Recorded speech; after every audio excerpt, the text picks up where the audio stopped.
Last Friday night, Steven Strasburg's right arm charmed the over 13,000 fans who packed Alliance Bank Stadium. In 6 shutout innings, Strasburg steamrolled batter after batter and proved to be just as capable with his glove and his bat. The Chiefs have played inspired ball all year. They lead the International League North. Tonight, can Norfolk stem the tide, or will the Chiefs ride the rookie to another win? Syracuse and Norfolk next.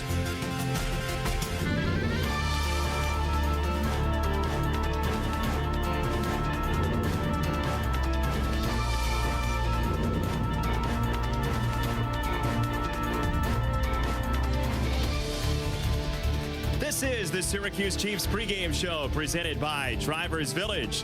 Game number 3 of a 4-game series between the Syracuse Chiefs and the Norfolk Tides here on the north side of Syracuse. With my partner Steve Grilly, Jason Benetti here at Alliance Bank Stadium, and the Chiefs show Steven Strasburg on the mound again. Steve, it was worth the wait the first time, wasn't it? Yeah, and you know, if you hadn't seen him the first time, you better come out to the ballpark tonight. You still got a lot of time to get here, or watch us on Time Warner Sports here. 18-12 the Chiefs are right now. They lead that International League North Division, essentially wire to wire at the top of that division. Just dropped out for a couple of days. Scranton, Wilkes-Barre, and Buffalo are right on the heels. And we've got some home cooking going on here at Alliance Bank Stadium. 12-4 on the year so far. At a home field advantage, I would say, in the makings here. Chiefs have the best home record in the International League at 12-4, 18-12 overall.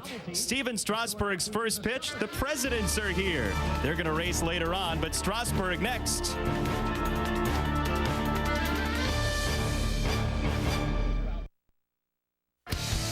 Time Warner Cable Sports coverage of Syracuse Chiefs baseball is sponsored by Geico. 15 minutes could save you 15% on car insurance. Visit geico.com or call 1-800-947-AUTO. By Drivers Village. Visit driversvillage.com today. By Nice and Easy Grocery Shops. And by Time Warner Cable, the power of you.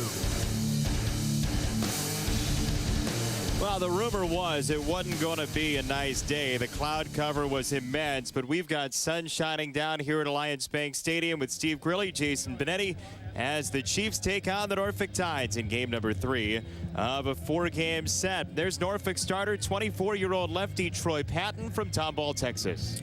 Well, Patton's come over here from the Houston Astros. He was a 9th-round pick by the Houston Astros. He came over here in that huge trade that Miguel Tejada was traded over to Houston, and look what the Orioles got here. Well, look what Washington got in the first round of last year's draft. He's 21 years old. His name's Steven something. I've heard of his name. Steven Strasburg, 21-year-old, second start in AAA. Well, that's about as close as I'll get to being compared to him as our first names there. But he's got a lot going for him. He's proven he's lived up to his billing. And I think what we took out of the last start that we saw him in, Jace, was the fact that he lived up to the hype, number one. Number two, he stayed within himself. He didn't come out here trying to blow everybody away with a 4-seam fastball. His 2-seamer was awesome. And when you're throwing a sinker at between 95 and 97 miles an hour, and occasionally you lighten up the gun to a 99, 100, you've got a repertoire right there that can't be beat. There's nothing with a 7 at the beginning of the radar gun for him. But Strasburg is the centerpiece, obviously. The Chiefs, though, are 18-12. And as we said in the open, at the top of the North Division, here's the manager, Trent Jewett. The ball club played good. You know, previous to him getting here, it's played good since he's been here. And you're right. You hope it does create some interest. You hope it creates some awareness because there's other good players. And it's a nice ball club and a fun ball club to watch. One of those other good players that Trent Jewett's talking about is Chase Lambin, who leads the organization in hitting. And the good news for him, a guy that's a former Norfolk Tide, in fact, Chase gets to be seen a little bit more, and so do the rest of these guys. You never know when a scout or a GM or somebody might be watching the game and see you do something and hear your name. You know, that's the thing, with just getting your name out there and having people, you know, just know who you are. It always helps.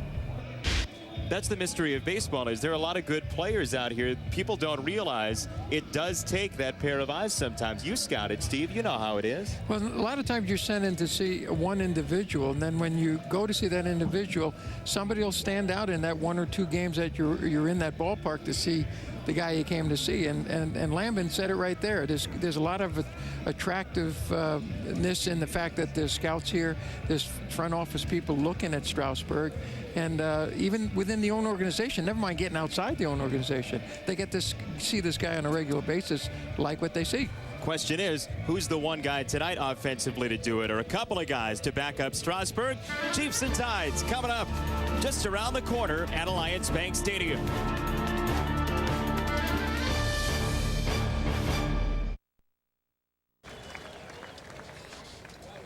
Here we are at Alliance Bank Stadium, Chiefs and Tides, and time now for our starting lineups presented by Geico. 15 minutes could save you 15% on car insurance. Visit geico.com or call 1-800-947-AUTO. Speed burner Joey Gathright at the top of the lineup card, third among Orioles farmhands with 8 stolen bases. Blake Davis for the first time in the outfield for this series. So Norfolk 1 through 9 from Gathright to Donahue. To face, good luck, right-hander Steven Strasburg. He's 4-1 in the minors this year, and in 4 of his 6 starts has allowed 0 earned runs, Steve. You know, Jace, we were talking to Spin Williams, the pitching coordinator for the Nationals, before the game. He said some interesting stuff about not only does this gentleman, Steve Strasburg, have this stuff, but he knows how to use it. That's like having a Kentucky Derby type of horse that should win and putting a real good jockey on him. You combine 2 things. He's got a mind to go with his stuff. Well, we'll see what he can do, and here's the defense behind him. Pedro Lopez at shortstop, a good guy in terms of range over there. And then in the outfield, Chase Lambin, just his 2nd outfield start this season. Carlos Maldonado, the catcher, for the 2nd straight game that Strasburg is throwing in. It's interesting to see when you come to the ballpark, and these guys are playing all different positions. I think Trent Jewett is having a good time of knowing that he's got some athletes out there, not just ball players, and he's been able to shuffle these guys around in different positions. Yeah, it's good news and bad news. I mean, as a manager on some level, wouldn't you like to have one set lineup that you can always go to? But also, you do have the ability to get guys into the lineup when they need the opportunity, and you can sort of fit them in. Yeah, and I think from a selfish standpoint for these ball players, when they show upper management that they can play different positions, they become more valuable within the organization, because when somebody goes down, if they have the whereabouts to be able to play that position, and if they're hitting the ball well, it goes hand in hand with maybe getting the call-up. You notice the Chiefs wearing pink jerseys here tonight. Norfolk in the black. Pink jerseys for breast cancer awareness. And Steve Grilly has joined the fight as well, wearing his newly purchased pink tie. I did. I got caught up in it, and you know, I know how important this cause is, and we've had family members that have had situations and friends, and you know, it's a great cause, and it's nice to see that Major League Baseball and Minor League Baseball have kind of joined forces and tried to kill this doggone disease. Yeah. Affects so many. Joey Gathright leads it off, takes a strike at 198 for the season. Left-handed leadoff batter. And a crowd roar on the 0-1 pitch. 1-1. You want to take note too, because I mean, he throws hard, but he's got great movement on his fastball. And we talked about it on the last broadcast. He calls his breaking ball a slur, but I still say that's more of a hard-breaking curveball. That one out to left for Lambin, and out number 1, Gathright, who was 2 for 4 last night, is the first out of the ball game. Lefty laden lineup here, Steve. 5 left-handers and 1 switch hitter, so 3 true right-handed batters here for Norfolk. Well, you see Gathright right there, one of the left-handers in the lineup, just trying to put some wood on the bat right there, going the other way. And that guy can scoot. Have you seen him run before? Oh, my goodness. Saw it last night, getting around the bases quickly. Now here's Turner, the DH, adding second in this lineup, and he and Gathright had very nice nights last night in Norfolk's victory 5-3. Good hard fastball to start him off. You and I have talked extensively over the years, Steve, about how velocity doesn't matter in some circumstances. With Strasburg, though, at 99, I think it can affect the contact that the batters get. There's a ground ball to Lopez, 2 down. And at this level, you're going to get away with more of that type of velocity down the middle. But when you get up to the big leagues, I call big league ball players trained assassins when they get into the filet mignon portion of the plate, the center cut. And if you throw those 97 to 100 mile an hour, just ask Verlander, just ask Zumaya, the guys with blessed arms that throw that hard. I've seen them reversed on there. So Strasburg's got an opportunity to show off that he's got great location to go along with the velocity. Here's Jeff Salazar, who looks at a first pitch strike.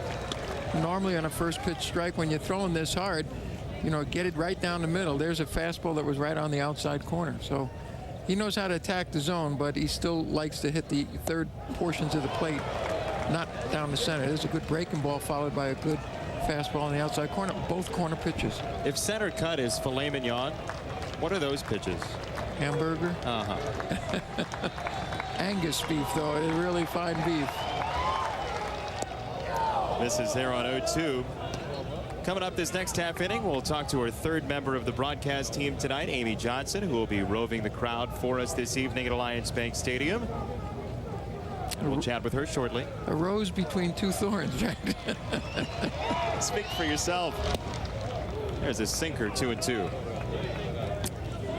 Well, it's nice to see how he pitches strategy-wise. He gets ahead 0-2, and those last two pitches were out of the strike zone, trying to entice the hitter into hitting what he wants to be an out pitch.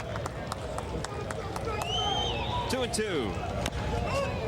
It's a chopper foul. Notable that Gathright, the first out of the ball game, hit a fly ball. It's the first one we've seen from Strasburg. Yes, in his first outing, Jace, we saw the only ball that got to the outfield was a chopper up the middle that was just out of reach of was Orr that night that was playing second base, wasn't it? Or it was Bruntlett at shortstop. Okay, yeah. Just out of the reach of Bruntlett.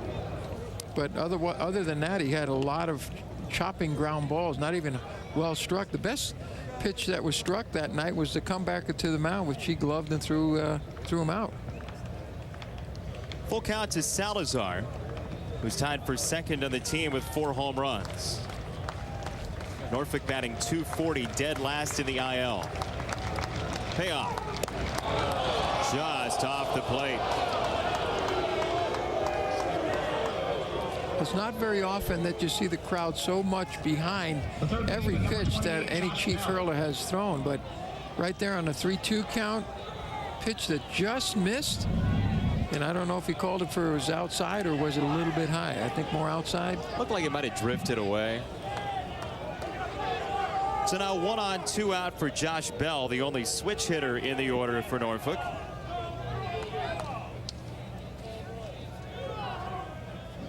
Much better against right-hand pitchers than he is left-hand pitchers. And he nubs one foul. He comes into tonight's game hitting in 16 of his last 21 games and 18 RBIs over that stretch. So you talk about a hot hitter coming into Alliance Bank Stadium. Josh Bell is one of them. Would need a gapper to drive in Salazar over at first, who's stolen 4 bases in 4 tries. Josh Bell by Baseball America was voted the #2 prospect in the Orioles organization for 2010. You know how that works. He could be number 30 next year and number 1 the year after that.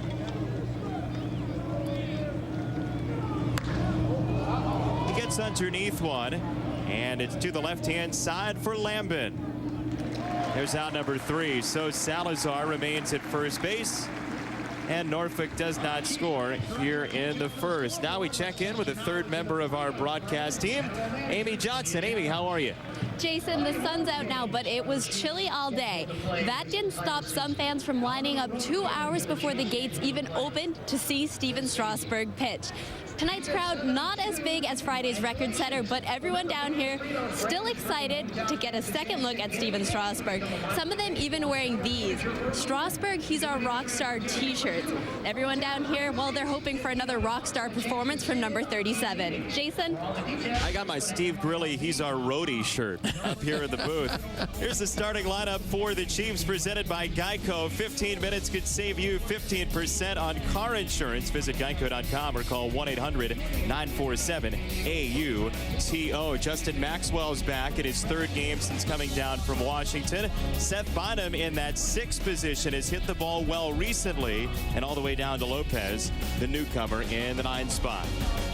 They'll all face the left-hander for the Norfolk Tides, Troy Patton, in his second season in the Orioles organization, coming over from the Astros in that Miguel Tejada trade. He's struggled with the home run ball this season. 7 of them allowed so far this season, and the Chiefs can certainly hit the long ball. Well, you know, he's coming back from a shoulder injury, and a lot of times when you come back from that, you can't find your consistency, and I think that's been his problem. Talking before the game with the broadcaster for the Norfolk Tides, and he says that sometimes he can't find his arm slot, and you know, when you have a shoulder injury, you're almost sometimes babying your shoulder because you don't want that pain or that injury to reoccur. Yeah, voice of the Tides, by the way, Bob Sosi, an Auburn native, so his family might be watching. Here's the defense for the Norfolk Tides. Andino at shortstop, Moore at second base. Moore's only 12th start at second, and Blake Davis, his third start historically in minor league baseball in the outfield, so we'll see how that works. Just 2 outfielders on this Norfolk roster as the day started. Corey Patterson, the former Chief, was called up after the game yesterday, so Patterson up to the big leagues, and they replaced him with an infielder. So no score, bottom of inning number 1, and Maxwell to start it off. 5 for 22 in his 6 games here in Syracuse. He's part of that right field rotation, Steve, up in the major leagues. Willie Harris broke camp. Mike Morris was also playing there, had that calf injury. Roger Bernardina, you see Maxwell has the specs on here. Pops that one up. And the first baseman, Aubrey, gets a look at it, throws his hands up, and makes the catch. I think what Maxwell's got to work on, we know he's got the tools. We've seen him here last year, and what Maxwell's got to learn, he's got power, he's got speed. He's got to learn in the leadoff spot to hit for a little better average, and I think sometimes he's got to take the count a little bit deeper. He's been doing that more in the big leagues this year, in fact, than he has in Syracuse. He had 11 walks and 11 strikeouts up in the majors, but that hasn't necessarily translated here in his comeback to Syracuse. So 1 down for Lambert. Hard hit ball to right field. Davis has the play, though, and 2 away. The right fielder, number 26. The lineup right away showing some aggressiveness. Maxwell swings at the first pitch, and Lambert swings at, or I take that back, I stand corrected. Lambert swung at the first pitch, Maxwell swung at the second pitch, so they're being very aggressive right here early on in the game. It's Kevin Mensch. He's a tough guy, all right? He's a powerful hitter, .313 average, big home run totals when he was with Texas. Not shy about using the pink bat. Good to see. Chiefs raising awareness for breast cancer research, raising some money tonight as well down the right field line in the Hank Sauer room. There's a silent auction going on. All of baseball's been great about that recently, Steve. Oh, I have a question for you. As far as the lumber that they use that is pink, do these guys, I know there's different model bats that they use. Are these just a shipment of pink bats that are sent here, or do they get their own models made up in the pink? Do you know that? Well, I can tell you that I didn't see a bowl of dye in the clubhouse, so I know they're not doing that on their own. Mensch, a little flip to shortstop, and Andino, his one hopper is awry, though. And Mensch makes it to second base, sliding. Now, this is just bad news defensively for Norfolk. 2 throws that evaded defenders. Mensch to second base. Well, that was heads-up base running right there by Mensch. 6 his bat out. He's been doing a nice job of hitting those line drives on pitches that were a little fooled by. But right there, he picks it up quickly, and he makes a beeline to second base, and he gets in scoring position with 2 outs here in the bottom of the first. There's heads-up base running by Mensch. So the error on Andino, it's a 2-base error. And Morse will bat. Clean-shaven Mike Morse. in his rehab stint down from Washington. This is his 12th game. Well, Troy Patton's only 24 years of age. He's bounced around a little bit because of arm trouble, but he's not a guy that's going to come out here and surrender to Stephen Strasburg tonight. We saw that with Ryan Reynoso in the last game.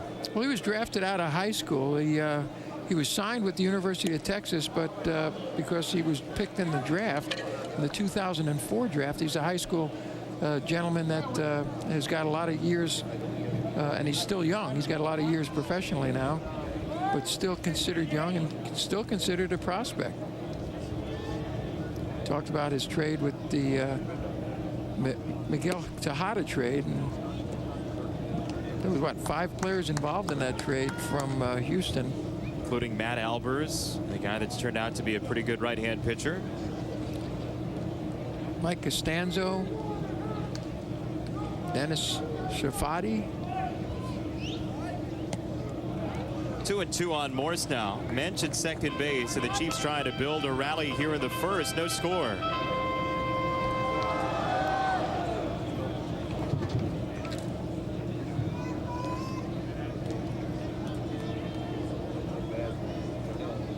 Patton did have some time in the big leagues with Houston back in 2007.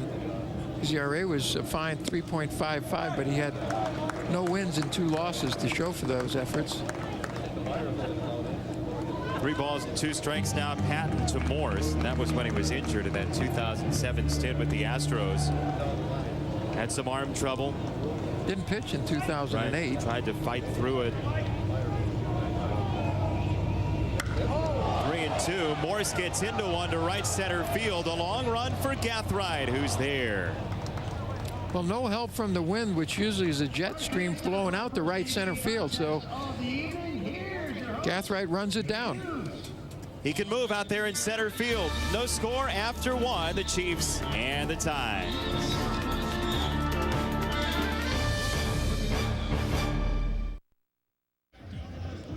Hey, this copyrighted broadcast is presented by authority of the Syracuse Chiefs International League, the National Association of Professional Baseball Leagues Incorporated, and is intended solely for the private, non-commercial use of our audience. Any publication, reproduction, retransmission, or other use of the pictures, descriptions, or accounts of this game without the express written consent of the Syracuse Chiefs International League and the National Association of Professional Baseball Leagues Incorporated is prohibited. Don't do it.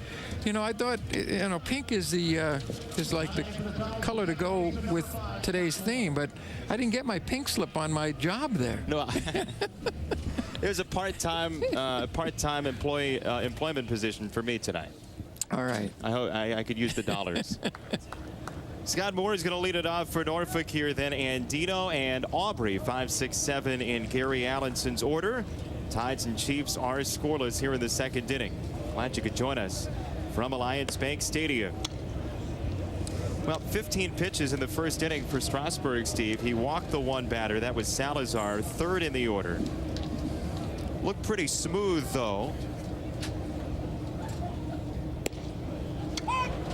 Good breaking ball. Well, that was 89 miles an hour. That might have been his changeup right there. It came back to the right side there. Change up at 89 that looks like that. 89 mile an hour changeup, and then he comes back with a 90, what was that, 96, 97 miles an hour. So, yeah, that's an average major league fastball, and he's throwing it as a changeup. That's being blessed. And that's the hammer right there. And again, I beg to differ with you. You're 21 years old. That's a hard breaking ball. I don't call that a slurve. That's hard right there. Great tilt. The bottom falls out of it. And Moore right there would call it something other than a slurve. I think you got to give it a little more credit than that. Here's Andino, an aggressive hitter, and he's down 0-1. When you talk about tilt, Steve, on a breaking ball, what are you looking at? Well, tilt, if you look at a clock, you know, a real downer is a 12 to 6. Think of it as going from 12 o'clock to 6 o'clock. He's got pretty much, look at a clock, he's got a 1 to 7 o'clock tilt on it, and that's pretty downward. as opposed to being flat. When you get to from 3 to 9, that's a side to side, and those are pretty easy to hit. But he's got, I'd say, magnificent tilt, and I'd call it a 1 o'clock to 7 o'clock. Got Andino on the ground ball there, so now 2 down for Aubrey. And the more you drop your arm slot, the later it gets in the time slot of a clock. You know, you get down to 2, 3 o'clock, it becomes flat. So they're tough to hit. The 12 to 6 was a Nolan Ryan one. That was impossible to hit, and he's real close to that, I can tell you that. In pitcher's time, where were you throwing? I was more like I would consider myself more of a slurve.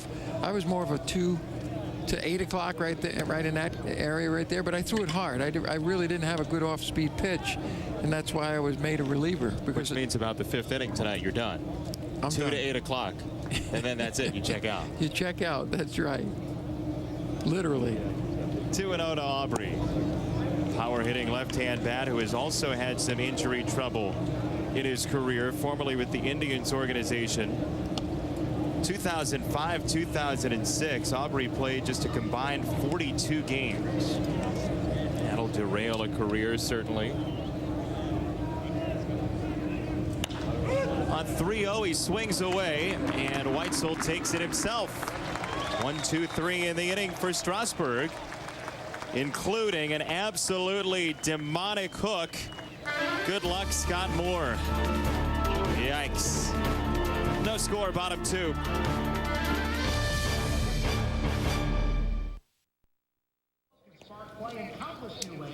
Beautiful night for baseball here at Alliance Bank Stadium. The Chiefs and the Norfolk Tides are in a scoreless tie right now with Steve Grilly, Jason Benetti, and certainly the focal point this evening is Steven Strasburg. But this Chiefs team at 18-12, pretty much the entire season leading the International League's North Division.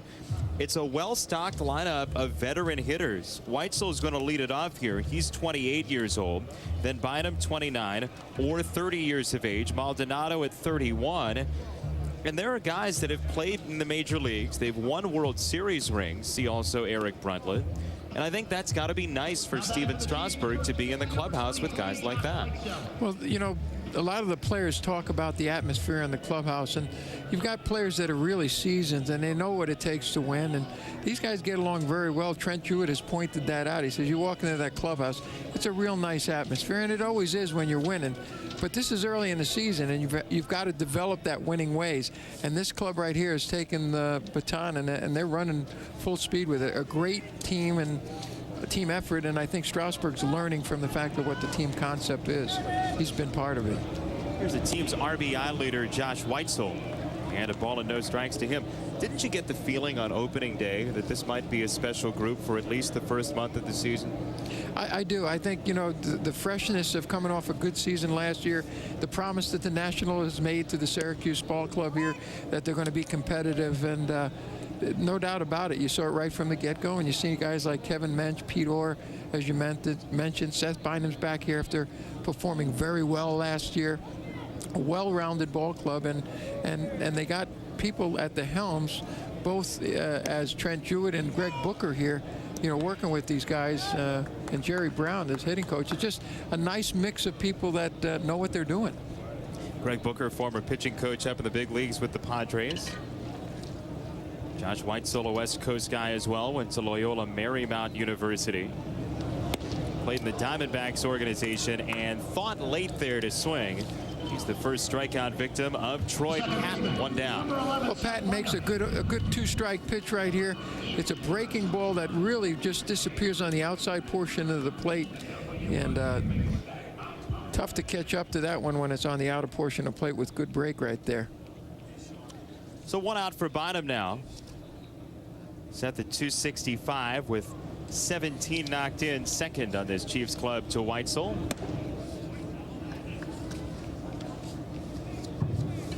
Seth was one of a couple of guys to have a hitting streak broken last night. Pete Orr's 10-game streak. He pinch hit and struck out. That's over. Kevin Mensch, a 9-game streak. That ended. And Bynum had one stop at 7. Chase Lambin has the longest string now for the Chiefs at 9 games.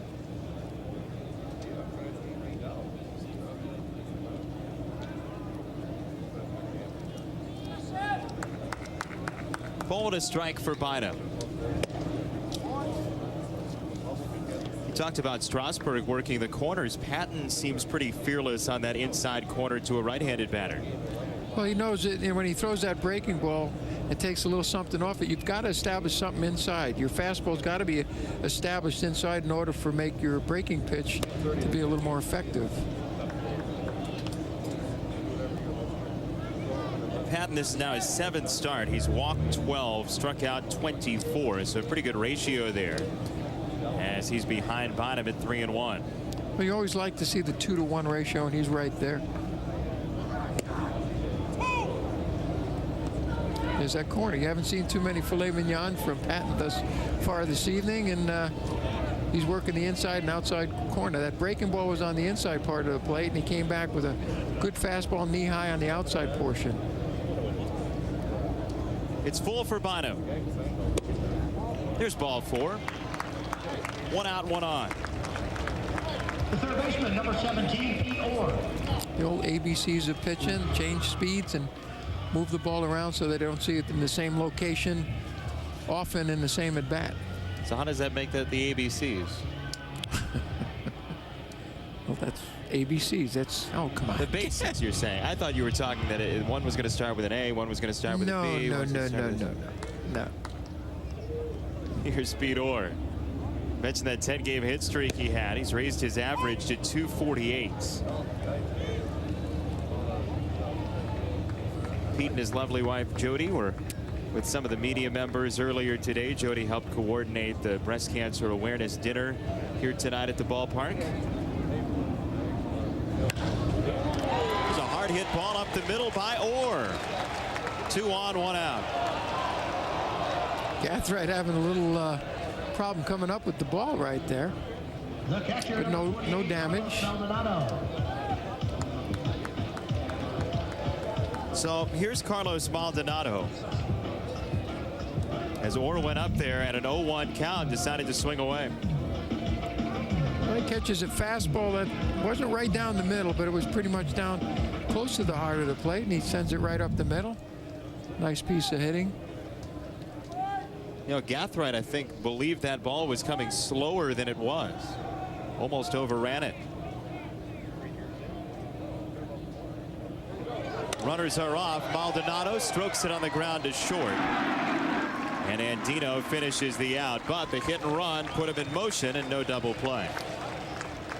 Well, you've mentioned more than once that we've done broadcasts, Jace, about how aggressive Trent Jewett is, and he likes to have guys run. And here you got first and second and 1 out with Maldonado up.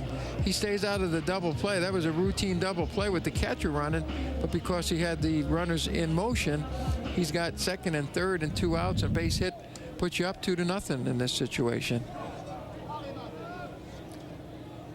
So now Pedro Lopez, a guy that Trent Jewett's very familiar with, was talking to me the other day about the range that he has at shortstop and how helpful he can be in that way. Lopez had an RBI single last night in his first game as a Chief in the starting lineup. Promoted here to Syracuse on May 10th, just a couple of days ago. And in 24 games at Harrisburg, he was hitting 174. Showed bunt there, and don't put it past Trent Jewett. If there's a runner at third and any amount of outs, there's a chance.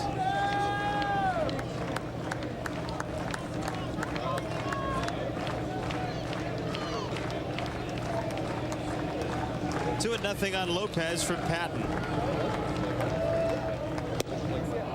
Behind the fastball. Lopez, originally a White Sox signee in the year 2000, he was not drafted. He signed after the draft as an undrafted player.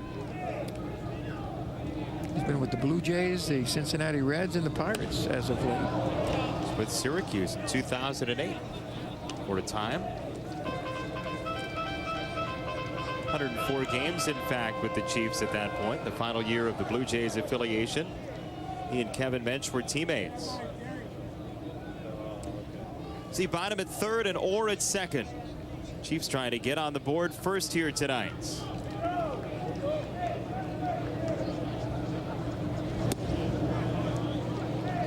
Some long counts here in the inning. Patton went full with Bynum. He's full with Lopez.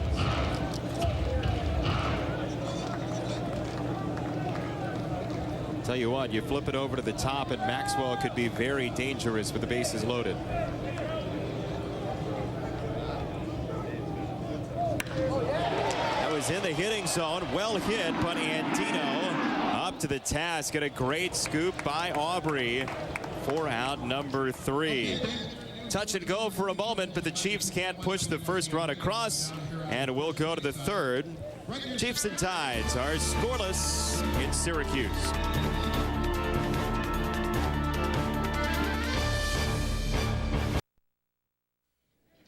With Steve Grilly, Jason Benetti, and we go downstairs at a 0-0 tie to the 3rd member of our broadcast team, Amy Johnson. Amy.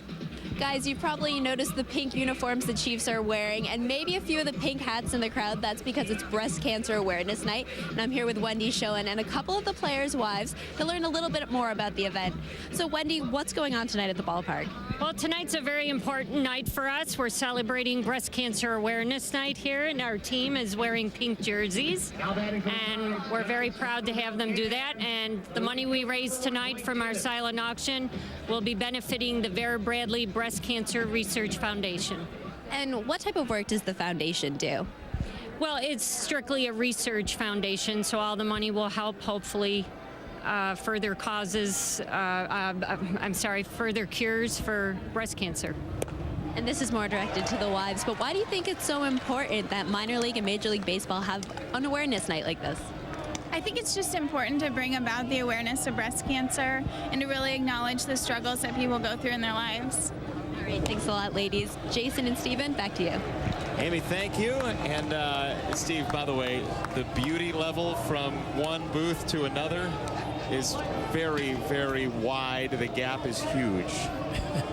Well, that's good for us. You know, maybe the broadcasters, well, they'll have more people wanting to stay on our station there when they see the nice-looking girls we have at the ballpark working for us here. 2 strikes on Blake Davis here, who's at .250 for the season. But nice job by Wendy Schoen, who always puts together programs, and as always, she does a nice job here this evening for Breast Cancer Awareness Night. Well, Davis was on the curveball there, and Lopez struggled with the ground ball, so a runner on for Donahue, the catcher. There's that breaking ball, Steve, and it looked like somebody finally squared it up. Well, we talked about last broadcast, there was something written in the Washington Post that professionally he had not given up a hit with his breaking ball, and that very well might be the first hit he's given up on his breaking ball. It was a little high in the zone and very well struck. They're going to go ahead and score it an error, so still no hit on the breaking ball, and a runner at first for Donahue. Well, the ball was very well struck, but it was playable over there. First pitch low to Donahue, who makes his first start of the series. So for his last 10. That all came against Toledo, which has had a formidable club this season. 18-15 out in the West.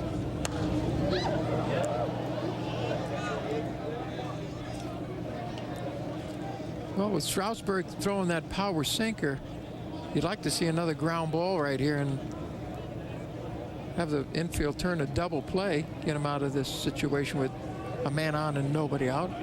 Pitcher's best friend, as they say. Double play. I thought that was me.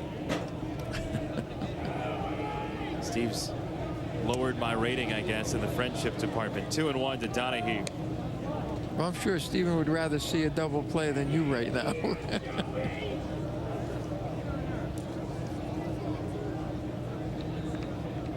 And you know, this is where I think he knows what he's doing out there, and he's probably going to go to that power sinker. That one was up, and it's 2 balls, 2 strikes.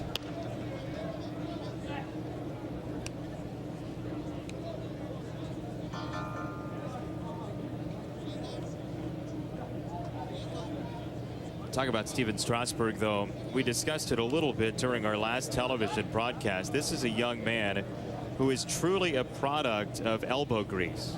I mean, he came into San Diego State certainly with some talent, but has worked so hard. And that is a great breaking ball for out number 1. Well, that's nice to be able to reach into your back pocket and pull out a pitch with such break right there, and he freezes Donaci. Well, that started his shoulders? Yeah, that had a great tilt, and you know, like I said, it's something that freezes you, and that's exactly what happened on that pitch right there. Now back to the top of the lineup.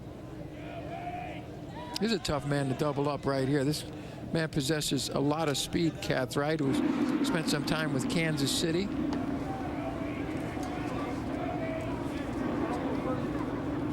Was with the Paw Sox as well last season.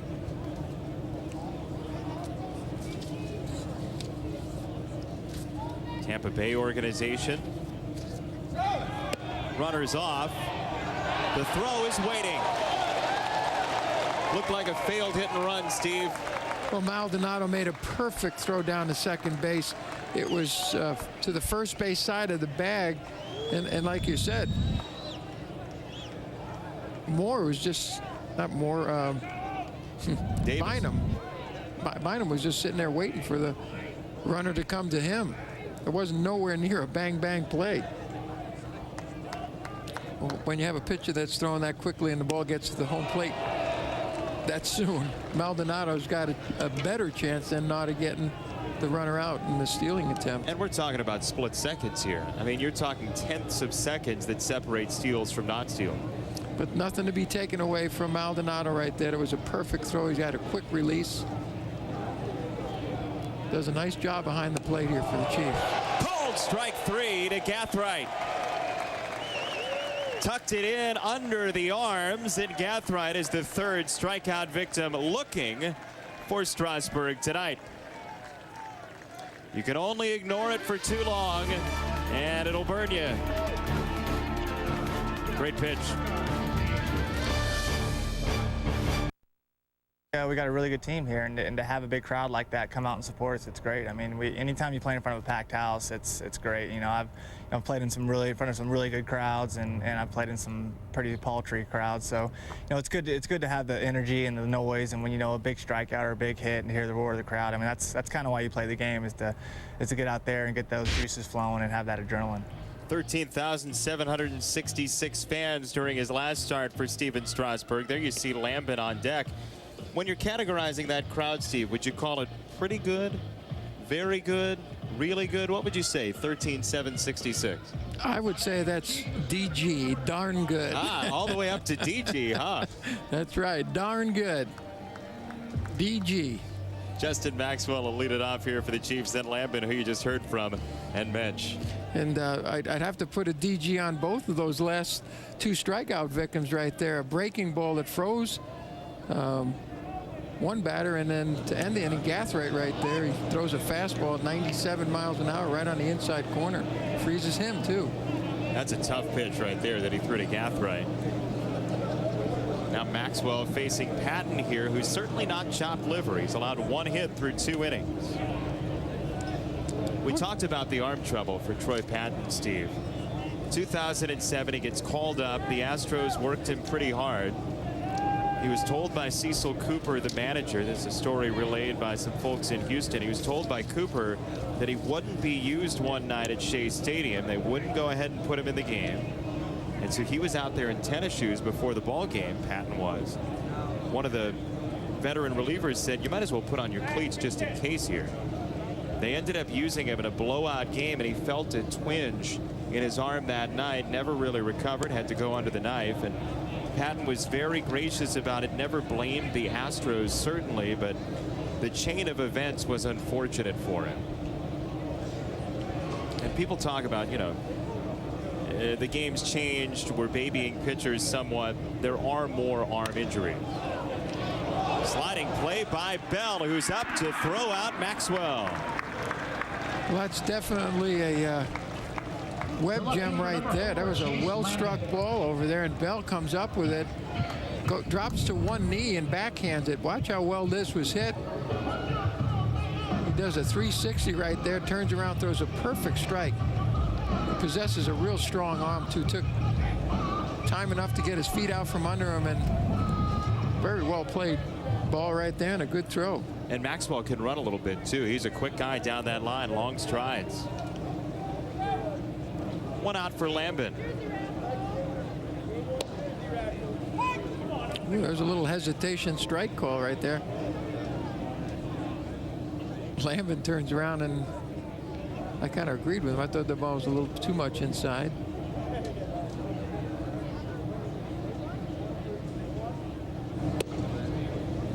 Almost the exact same spot right there, and he got the benefit of the call going his way this time. Patton's no dummy. Go right back there, see if you can extend the zone. Well, you know, when you used to get together with the pitching coaches before games in the big leagues, they used to give a scouting report on the umpires too, about guys that call the ball a little bit lower, guys that extend the corners a little bit. So you got to know your umpires too, and as long as they're consistent, that's what makes a good umpire, when you know that that's going to be called a strike. And one that gives you the corners. That's right. Lambin checked it up, 3-1. Off-speed pitch right there. Lambin doing a nice job of following all the way in.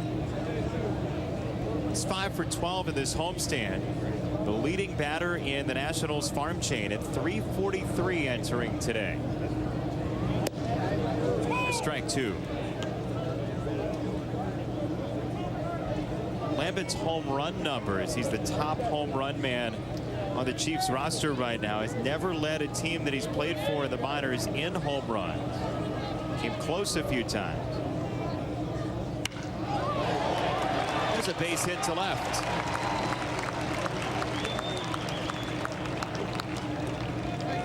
Now batting the right fielder, number 26. That's back-to-back well-struck balls by the Chiefs here.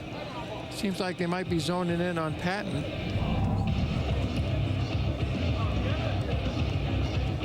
Ball low in the zone, and Lambin goes down and gets it, and perfectly placed with a little velocity on it, easily through the infield.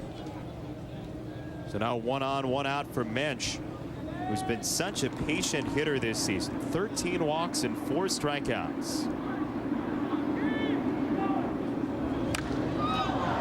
Gets under one there on the first pitch. Second baseman Moore.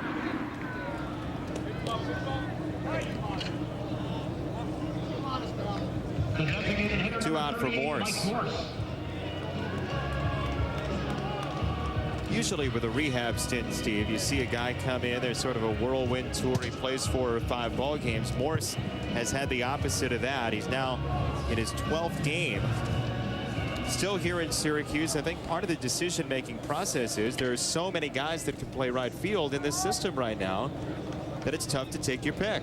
Well, and also you don't want to rock the boat. Things are going very well for the Nationals up there in the big leagues, and I think they're only a game and a half out of first place after today's initial win against the Mets. And how about Clippard, former Syracuse Chief, picking up another win, goes to 7-0 on the season. What do you call him in the clubhouse there? Well, he's very vulture-like. Yeah, he comes in, but he's doing a real nice job up there. He did a great job over here. And one of the harder workers that you'll find in their system, Spin Williams, the pitching coordinator for the Nationals, talked very highly of him before the game. But he's one of the pieces of the puzzle that's doing a great job. Yeah, he had caps at the back of that bullpen. 8th and 9th innings have been great. You talk about the right field spot. Roger Bernardina had a couple of home runs today. Good to see Bernie swinging the bat well. 2 homers, yeah. That was an afternoon game. I guess they're playing a split doubleheader. They'll probably be getting this evening's game probably underway right now. That's a tough division in the Nationals. Well, a lot of people, you know, like I said, as an expansion team, so to speak. But playing in Washington and getting off to a slow start, but they're for real. Riggleman is doing a fine job over there in Washington. Steve McCaddy, former coach here, pitching coach for the Chiefs last year, doing a great job with that staff of young guys, sprinkle in with some seasoning there. Broken bat grounder, look out infield, and Dino to Moore, and that'll do it. We've played 3 tonight and no runs on the board. Chiefs and Tides. Josh Bell flashing the leather for the Orioles AAA farm hands. Turner leads it off next.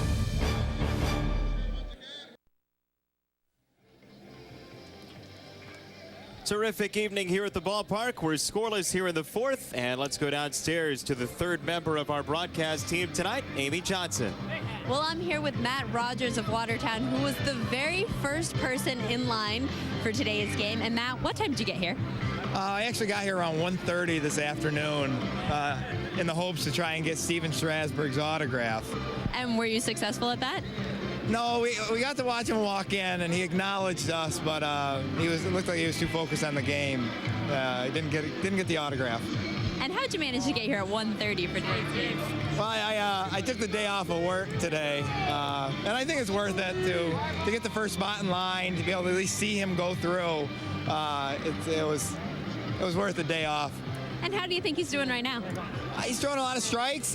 He's mixing pitches up. You know, he's battling every time. I think he's doing really well tonight. All right, pretty good analysis, guys. Back to you. Really, what do we need you for when we got that guy? Well, I'm going to tell you something. I got to tell Amy to get that guy's name. We're going to get him a ball signed by Steven Strasburg. If he got here at 1:30 for today's game, and he waited that long, we're going to get him a ball signed by Steven Strasburg. Quick hint for your autograph hounds: if it's the day of his start, this is not going to happen. It's not a good day. Yeah, usually guys are focused, and I think he was knowledgeable enough to say that. I mean, he knew that, you know, when a guy's coming to pitch, everything focuses on that particular day and that particular job you got at hand. And with this young man, it starts even the day before. He's got his routine. He likes to get settled in and focused, and he's really honing in on what he's trying to work on and his results. And you know what? It takes a knowledgeable fan like that right there to know that. Other people might walk away saying, oh, this guy's stuck up. He doesn't care about the fans. That's not the case. You know, it's almost the walk a mile in my shoes type of thing. And the man is very focused, and he's got a lot going on. So, you know, I'm sure on the days that he doesn't pitch, and I've seen him, he's very reachable in as far as getting autographs. I've seen him sign for half an hour. I mean, it happens. It's just a matter of picking the right day. 2 balls and a strike to Justin Turner, who's nothing for one with a ground ball to short. I learned from you that, you know, when you're busy, I don't ask you for your autograph. You know? Well, just don't ask me ever. I'm not going to sign for you. Got a beautiful picture. I was hoping you'd sign for me today. You didn't bring a Sharpie. You got to bring the Sharpie. Yeah, that's a nice. We got a nice picture of the Time Warner Cable sports team here of you and I. We'll have to get one with Amy so the picture looks really good. Little fly ball to right field from Turner, 1 away. So welcome addition to our broadcast team. Yeah, Amy Johnson joining us tonight for the first time, and nice to have somebody down with the fans, because you and I, we walked the concourse before that last ball game on Friday. We got a great feel for it, but once the game starts, we're up here in our little tower. Yeah. Speaking of that, didn't you broadcast a radio game right from behind home plate last year? We're doing it starting the next Sunday home game. Oh, good. Every Sunday home game. I think that's a nice addition to the broadcasts of you and Mike Cousins. Yeah, I think I've got to admit to people, we were going to start it this past Sunday, but first of all, the game didn't happen. Second of all, it was snowing when I left my place, and I'm a strong-willed guy. It's not going to happen. It's not going to happen. Yeah, I would wait till June rolls around, maybe, that you're kind of insured of having nice weather. Even late May, Mike and I can brave the elements. 1-1 on Salazar from Strasburg, who struck out 3. He's walked 1. He's used more breaking stuff tonight than he did in his first start, don't you think? Yeah, and I've seen a couple of changeups tonight that I don't recall him throwing any of them in that first game. But there's that good yacker right there. 1-2. That almost was 12-6. Mercy. What do you do with this? Third baseman, number 28, Josh Bell. Well, it kind of reminds me of what my grandson says sometimes. I'm late for a very important date. And he couldn't tried to catch up to that breaking ball right there, but he missed that by a good foot right there. Look, that's a pitch right there. I said that right from the get-go. That's going to make him a big winner in the big leagues. There it is again. He's featuring it a lot tonight. He's breaking out that breaking ball, and it complements his fastball. Now, if you sit there and wait for that breaking ball now, he's just going to blow that fastball right by you. That was more, was that a changeup? Looked like a changeup. Yeah, because it kind of faded away from the lefty. So he's starting to show all his pitches right there. Fastball, curveball, and change. And the way he's throwing all three of those tonight. Tell me he doesn't know how to pitch. 0-2, 98-mile-an-hour fastball up and in. And 0-2 after a breaking ball and a changeup. And this is what you got to look out for. A fastball right there puts it in the back of Bell's mind. And right now he throws him a changeup. He's going to be sitting back in the dugout. That was similar to the last pitch he threw the other night to Gwinnett. The breaking ball, and again, not down the heart of the plate. He was looking for one of those corner spots and just missed on the outside corner, much to the chagrin of the crowd here tonight. 2-2. Got a piece of the fastball. Well, Josh Bell is the strikeout leader on the Tides with 34 of them. He has staved off defeat so far. This is pitch number 6.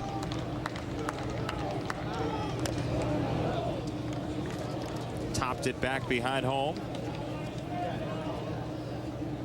That's amazing. You look up there, 89-mile-an-hour changeup. Again, when you look at what an average major league fastball comes in at, it's between 89 and 91. Got a piece, but not much of it. Pedro Lopez for round number 3. They go in order again for Strasburg. The Puppeteers at it again tonight on the north side. Pulled the string on Salazar.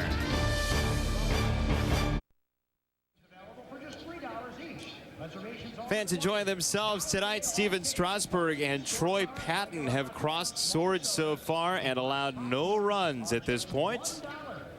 Chiefs and the Tides. There's Mr. Logan. Isn't that him? Yes, it's Doug Logan. He's got good seats right behind home plate. You can't get any closer to the action than that right there. I couldn't tell he had that waffle motif going on with the screen in front of him. We got just noticed that the Bishop Ludden baseball team, the undefeated baseball team, ranked #1 in the state, is on hand tonight, taking in Strasburg. There's our old friend Russ Tarby. He's got his press pass on. I thought he was covering the game. He's covering seat number 13 right now. No score, 4th inning. Josh Weitzel will lead it off against Patton.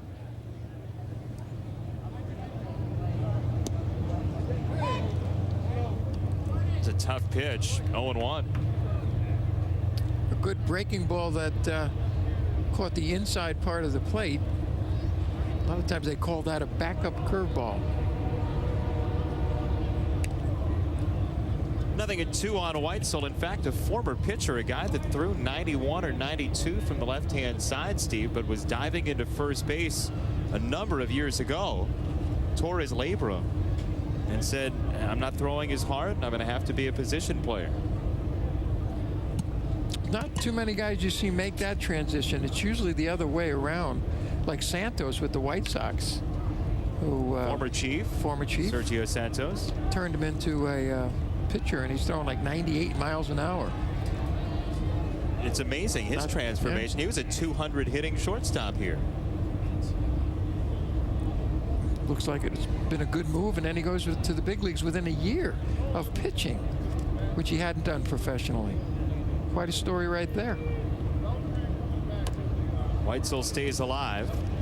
A guy that Patton came up through the Astros organization right before, and Michael Aubrey, the first baseman, played at Tulane with, by the name of Brian Bogusevic, made that very same change with the Astros. I got a chance to see him a couple of years ago when he took his first rounds at BP.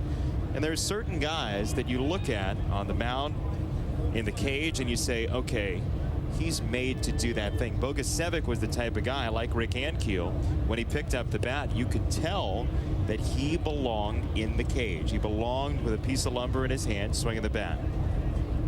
Well, a lot of guys are, you know, they're pitchers, that is, and when they get up there, they look like they're excuse-me swings. And you can tell an aggressive guy that knows what he's doing when he has a piece of lumber in his hand. I'll tell you, not seeing Strasburg in the lineup tonight because it's not two National League teams. That's why the score's 0-0. He knocked in the first run in that debut game that he had here on Friday night. Put a good swing on that ball, too. He did. He got all of it.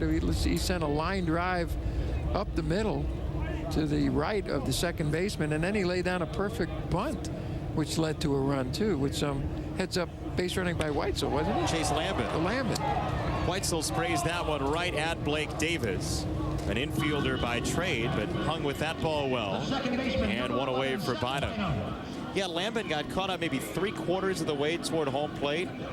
Hesitated for a moment, waited for the throw to go to first, and came home. He kind of just shadowed the third baseman, and as soon as the third baseman picked it up and threw it to first, he just scooted home. Perfect timing and really heads-up base running.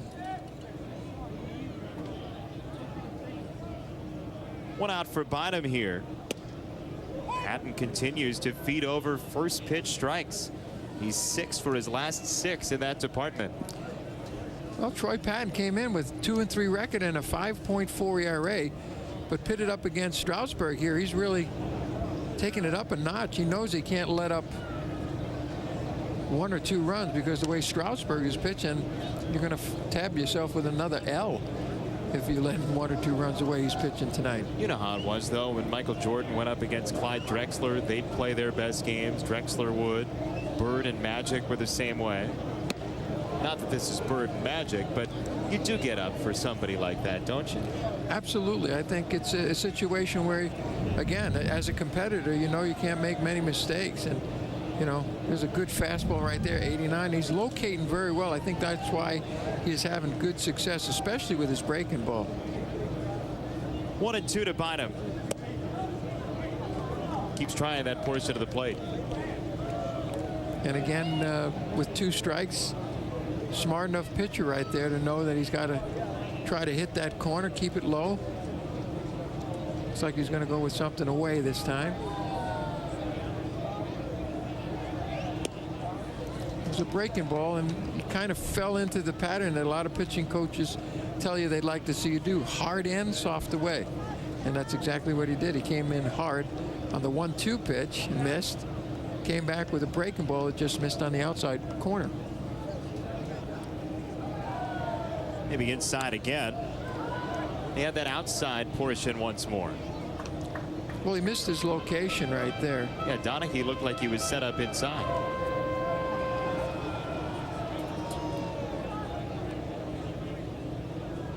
There's Gary Allenson, friend of the program for Steve Grilly, right? There you go. He played in that longest game. There's a lot of guys that have been passing through here that have been part of that piece of history. Dave Hubbard from Lehigh Valley. There's a pop foul by Bynum that reaches the seats. I'd like to do a where are they now from that whole roster of both teams. They're in this ballpark, it seems like. Either that or they're in the International League. T-Bone Shelby. Is he coaching now with the Dodgers still, or I know he's around. I believe so. He's a first base coach for somebody. Full count for Bynum. This is pitch number 8. And he grounds it right back to Patton, and a nice snare. Out number 2. That's a reaction right there by Patton. That's being ready. He was squared off to home plate after he released the ball, and the comebacker right back at him and makes a nice stab at it for the second out. Got to field your position. Got to learn how to cover first base. Got to know how to feed the fellas at second base to turn the double play. There's just so many little things a pitcher's got to do in order to help his own cause. But fielding is one of them. It's really important, though, to have a solid square base when you release the pitch, isn't it? To be squared up with home plate and see the ball coming, be able to field it. It's funny that you say that, because you think back to Bob Gibson, who in his whole motion, fell off the mound, but he was one of the best fielding pitchers in the game at the time. He's just a great athlete. Yeah, you want to be squared up, but a lot of times it's more important to get the guy out at the plate and worry about the other stuff later. But Gibson was able to react, and his athleticism put him in a position that he was able to get the ball when it was hit up the middle. Patton's really attacking the zone here, Steve. Well, he's getting ahead. You pointed that out, and again, I got to commend him with his location after he gets 2 strikes. He's not been hurt in the situation of making a bad pitch when you get 2 strikes on a guy. And a lot of times the pitcher likes to kick himself when you give up an 0-2 or a 1-2 hit. This still has the potential of being a 1-2-3 inning. The Chiefs, though, have battled enough to see 19 pitches.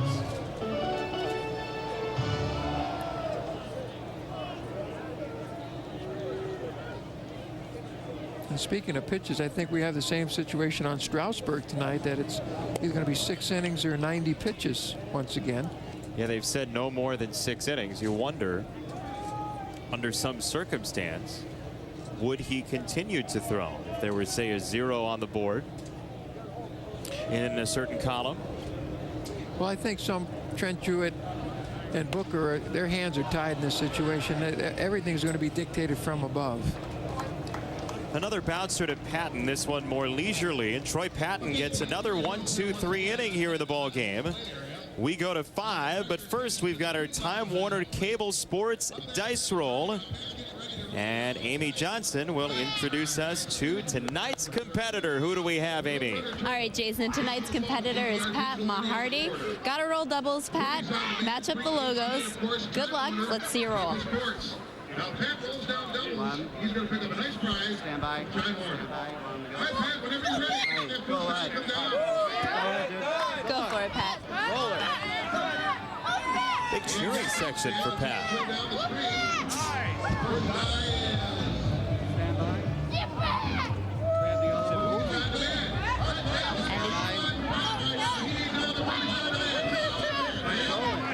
Go for it, Pat. Looking for another movie club. Oh, a team roll.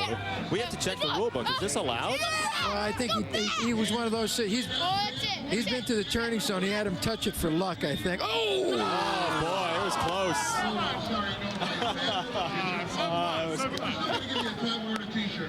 Well, it was close, Pat. You do win a beautiful Time Warner Cable Sports rain slicker. Youngsters over there may be recognizable. Those the Boeheim boys, aren't they? They're enjoying themselves here at the ballgame. We saw Coach earlier on. Yeah, Coach is here tonight.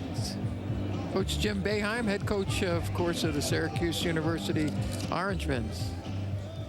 4 strikeouts tonight for Steven Strasburg. The first 3 of them looking, Steve. Well, yeah, he's freezing some batters here tonight. There's a breaking ball that froze that lefty right there. Another breaking ball, number 2. And here's a fastball that was up and in, came back and just caught the corner of the plate. And there's that breaking ball that right on the low inside portion of the plate. So some good combinations of breaking balls and fastballs. Did you see Moore's reaction, the first strikeout victim? He looked down to the ground as though his 3rd grade teacher said, "Scott, stop talking in class." Well, can't say go sit in the corner. You just go back and sit on the bench. Right. First pitch to Moore here, 0-1 as he fouls it away. You know, a lot of people are expecting like Steven Strasburg to strike out 15, you know, in 6 innings. But for those of you who follow baseball, know that that's not what you're here for. You're here to get outs. And this gentleman has paced himself, and he knows that when he has to reach back, he went to that 1-3-2 count, and he just threw a fastball, and that's when you do it. Here it is. Let me see you hit it, because there it is right there. Just tucked it in right there inside corner, strike 3. 0-2. Looks like he's just getting warmed up here on a chilly night. Shortstop, number 3, Robert Andino. Fastball fouled off right across the knees on the outside portion of plate. A good changeup right there. Bottom falls out. Fastball starts inside, and that shows you the great movement he has on that two-seam fastball. 1 down for Andino. said people are expecting him to strike out 15. I think they're expecting him to solve our climate change problems. You know, with all the hype around the kid. I know. It is exciting to see what he has done as far as electrifying baseball fans in Syracuse, and there's a lot of them out there. Or to Weitzel for out number 2. And Dino a couple of ground balls, and now Aubrey. And that's what we saw a lot of in the first game, ground balls that were like that, and they weren't worm burners. They were choppers or hops, you know, 2 hoppers, 3 hoppers to the infielders. Does have 4 fly ball outs tonight. That includes a pop out to short in the 4th, but 4 via the air. He's got the 5 strikeouts, a couple of ground balls as well. Aubrey, first pitch strike. Strasburg has thrown 4 first pitch balls tonight. That's to 16 batters, Steve. And he's only had 1 walk, correct? 1 walk. That was Salazar in the 1st. Great bender, 0-2. You know, it's funny. He's really starting to get into his rhythm. You could see he's got his location down, his release point down. He's mixing them up nice. What does that changeup and curveball make the fastball look like miles per hour? 104, 105? Absolutely. I mean, you got guys, and that's when I scouted a lot of times. You watch the reaction to the batters. You got guys striking guys out at 89 miles an hour, but it looks like he's throwing 93, 94 just because of the fact that he's able to set up that fastball with off-speed stuff. We got the shot of Michael Aubrey's eyes, very wide-eyed at the plate, trying to lock in on something. Anything from 37 there. Maldonado looked like that ball was going to go right through the webbing of his glove, the way he reacted to that. That was one of his best fastballs, and he tried to crowd Aubrey on that one on the inside corner. Late life. Ball just missed the outside corner. Credit Michael Aubrey here. He's had a good eye in this plate appearance. 3-2. Popped it foul. I think it would be interesting right there on a 3-2 pitch, 2 fastballs in a row, and we saw him do it in the last game. He drops that curveball, and it doesn't have to be the good one, doesn't have to be the one that breaks out of the zone. If he just gets him a get him over breaking ball on this one, I think he's going to have another K to his name. Would be number 6. Called strike 3. You know, they say if you can throw your breaking stuff over 3 and 2, you can pitch in the big leagues. He can pitch in the big leagues. Michael Aubrey seeing ghosts. Bottom 5 next. Yeah, I mean, he always is a tough act to follow, but hopefully I'll be doing that for a long time. But yeah, it's not the first time. But, you know, I don't ever try to go out there and throw as hard as he can. That's Drew Storen, the other first-round pick. He's pretty good, too. He was 10th overall a year ago, started his pro career last year rather than this season like Steven Strasburg. But Storen threw that 9th inning the other night, Steve, and they look like they're going to be a partnership for years to come in the Nationals organization. Well, that's a nice 1-2 punch that you see right there. I mean, Storen's no slouch. He gets the ball up to 94, 95 miles an hour. So they've got some really, really good talent here at AAA, and you know, it's one of those things too where their bullpen up in the big leagues doing very well too. So, you know, he may get a little more seasoning down here before he gets to the big leagues. Yeah, he's a closer by trade, but with Matt Capps having such a fine, successful year in his first season with the Nationals, Storen's been throwing more often the 7th and the 8th year.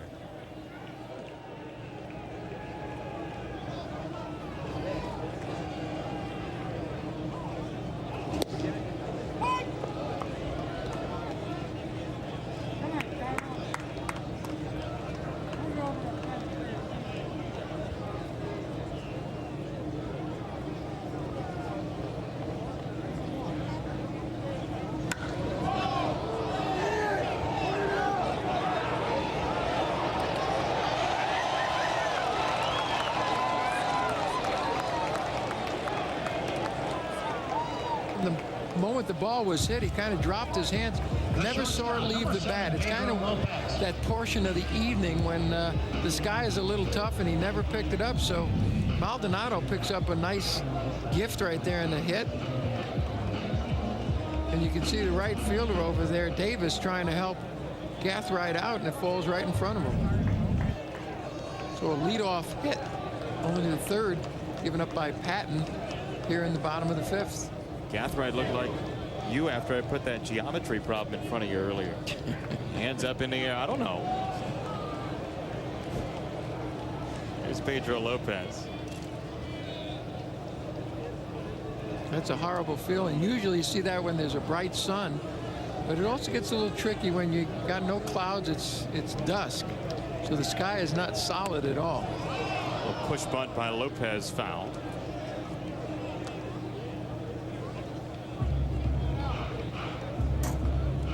Pedro Lopez, his last time up at bat with man on second and third, hit a real good hot shot to short, and he's got to walk away from that knowing that he hit the ball well. I know there's no solace. You want to look at it as far as helping your average out, but he did hit that ball right on the button. Left side of the Tides infield has played very well tonight. Bell had the sliding play, and Dino a couple deep in the hole, although he does have the error that came in the first, which did not hurt Patton. Pedro Lopez 1 for 4 here in Syracuse. And he fists one to second, played on a hop by Moore, and Dino the turn, double play. We'll be joined now from down in the dugout by Greg Booker, the pitching coach here for the Chiefs. Book, Steven Strasburg, same old, 5 innings and 8-0 on the board. It doesn't get old though, does it, Jays? It looks good. Tell me what he's done tonight. Looks like from up here he's thrown more changeups, more curveballs. He's got a very good changeup tonight. Yes, he still has all 3 of them, but his changeup's been a very quality pitch tonight. He's freezing a lot of batters on called third strikes tonight with both that. I mean, he's going to that breaking ball with 3-2 counts, and he's frozen 2 guys with that. He has, and what else he's done is with all these left-handed hitters, he's pitched inside to them very well, and I know he's frozen a couple of those inside hard. Book, you look at the bullpen, they've been very good so far this season as well. Backing him up, maybe a couple of guys tonight? Just depending on what happens score-wise, I guess, is Bergman, and hopefully we'll get to Peralta tonight, but I don't know. We always have options down there, which is good. Last question, who's going to win the president's race? Who's running in it? All of Mount Rushmore, Roosevelt, Lincoln, oh, now Jefferson, Washington. You're testing me on my history now. I don't. Yeah, he's throwing around a lot of. He asked me a geometry question or before. He's trying to make us look foolish. Grill, the joke's always on somebody else. You know that. But Strasburg did say before the game the only person that worried him was Jason. He saw Jason walking around the batting cage before the game, and he says, "I hope that guy doesn't hit." Thanks, Book. Hey, hello to all the Bookers at home too, watching on the internet. Greg Booker, fine man and a pitching coach here for the Chiefs. Thank you for joining us, despite what he said about me. 3-1 here to Maxwell. He's a great guy to have around a team. Keeps everybody loose. I still say his comment when he was down there talking around the cages the other day, he was talking to the front office people from Washington, saying I was trying to fool around with his arm slot, trying to give somebody a heart attack, tell him how he's going to change Strasburg to be better. But he's got a great sense of humor, and he comes across real well to the players here, the pitching staff, and I think they're very lucky to have somebody with his qualifications here. 3 balls and 2 strikes now on Maxwell. 2 out here in the 5th. A little bit high, ball 4. It was a nice job by Maxwell laying off that pitch, and with 2 outs and him on first. The way Trent Jewett likes to run, we may see a situation here where he tests the waters, see if he can get a man in scoring position here with 2 outs. Why not with Maxwell, who can certainly make it around the bases quickly.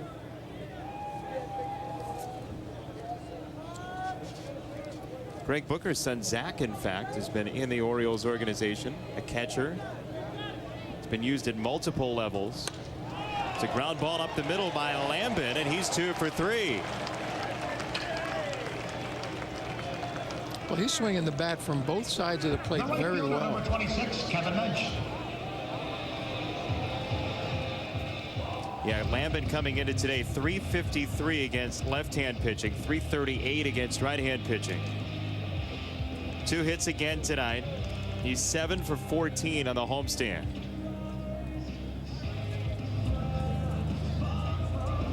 He's going to be sorry to see this homestand end. He's batting 500 in the confines here at beautiful Alliance Bank Stadium. Homestand will end tomorrow, 10:30 a.m. start. Could be a pitcher's best friend. The hitters might not be in the zone yet prior to noon. I've been told pitchers usually like to run to those starts and pick those up because the hitters have more difficulty getting up for a game like that than the pitchers in terms of getting focused at the plate. Nothing that a little coffee won't help. Or a lot of coffee. 0-1 to Mensch. To be fair, it is nice for the team because it's a travel day. We'll go to Pawtucket the next day, and I know you'd love it as a player for more getaway day games to be early games. Well, absolutely. You hate to get into a town. You know, sometimes I know you guys roll in at 3, 4 in the morning, and that's difficult. You know, you just throw your whole time schedule off. Runners are off, and that ball sent to left center by Kevin Mensch. The Chiefs are on the board first as Maxwell touches home. So you got to love Jewett's style of play right here. He's very aggressive. He's had so much success managing, and I think one of the reasons is he takes the chances and he knows his team very well. And right there, with 2 outs, the runners are running, and we're finally on the board. Nice piece of hitting right there by Mensch, who puts the bat on the ball very well. He's off to a great start here.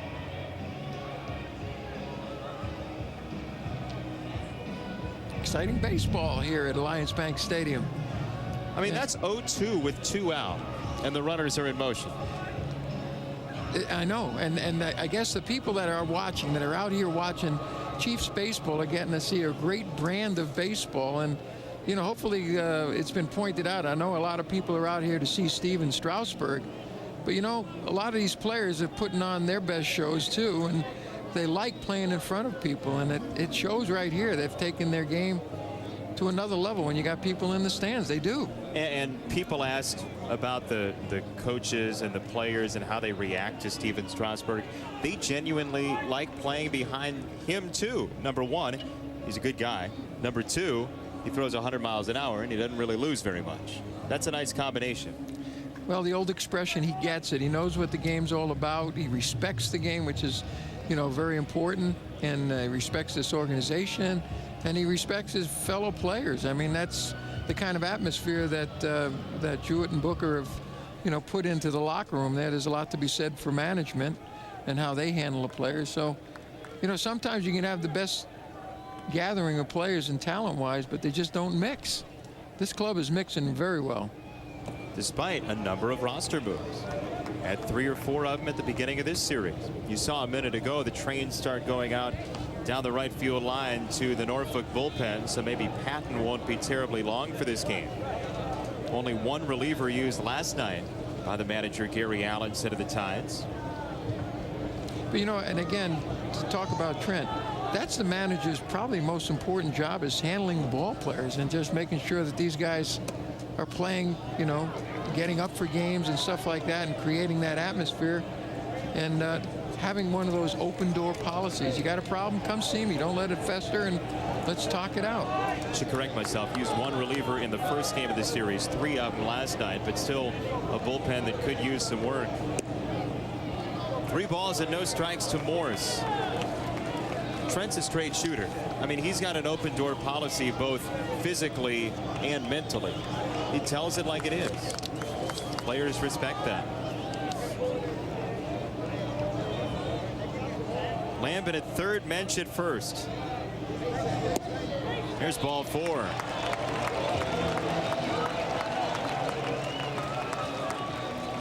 All of this with 2 outs, Steve. Lopez bounced into the double play. Maxwell walked. Lambin singled. Mensch singled. Morse walked, and now Weitzel with the bases loaded.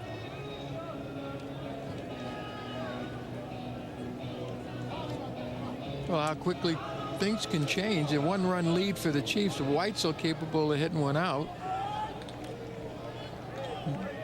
From a 0-0 ball game to quickly turn into a 4-0 ball game. That is if Patton relocates the strike zone. 5 straight have missed since the Mensch RBI single. 87 pitches thus far this evening, 51 for strikes, 36 for balls, and it seems like this inning is where the balls are starting to give him a little bit of trouble here. He's not throwing as many strikes as he did early on in the game. 2-0.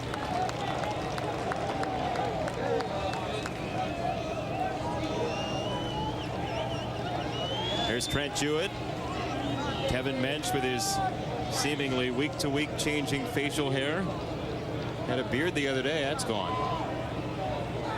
2-0. Weitzel checked it up. 3 balls, no strikes. Danger zone for Patton here. Maybe not here on 3-0, but 3-1 could be treacherous. Well, we said Trent Jewett has an aggressive way of managing right here. He might just let him loose on a 3-0 count. Weitzel coming into tonight's game batting .255. No, he gave him the take sign. Upper portion of the zone as well. Not an easy pitch to drive. 3-1.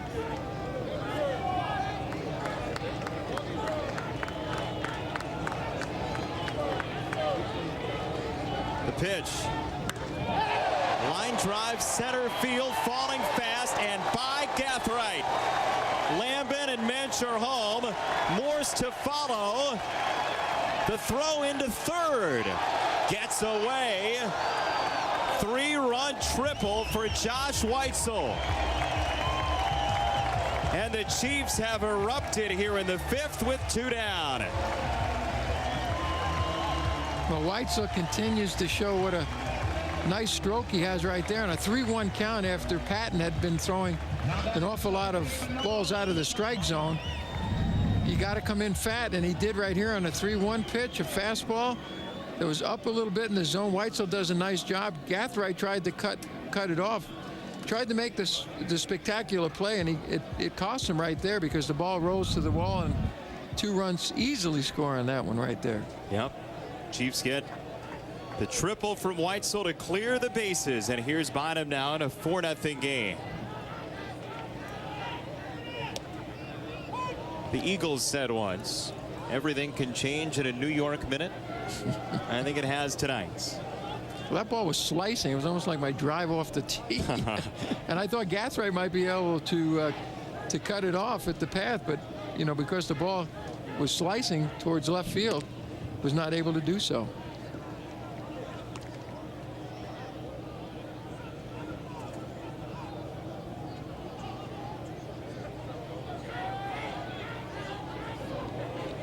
I'm told in the truck that New York Minute was a Don Henley song, not an Eagles song. I beg to differ, however. New York Minute was on Hell Freezes Over. Oh, we got a battle going on over here. Who was right? We'll settle it during the break. Fisticuffs forthcoming. 1-2 to Bynum. Keep it right there.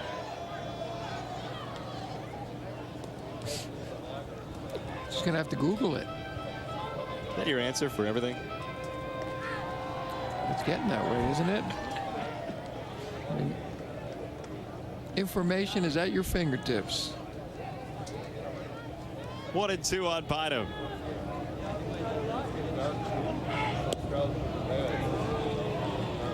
Pat was just chugging along, Steve. He was. I mean, he had 2 outs here in the bottom of the 5th inning, and nothing happened. And then boom, boom, boom. That shows you how quickly a game can change. And he just fell out of sync with his location. A couple of walks, a couple of base hits, and the hammer thrown by Weitzel right there with the triple. 4-0. Strasburg with a nice, comfortable couple of 3 insurance runs here. He left it 3-0 last time. Chiefs got 2-2 in their final 2 trips up. Good breaking ball, called strike 3.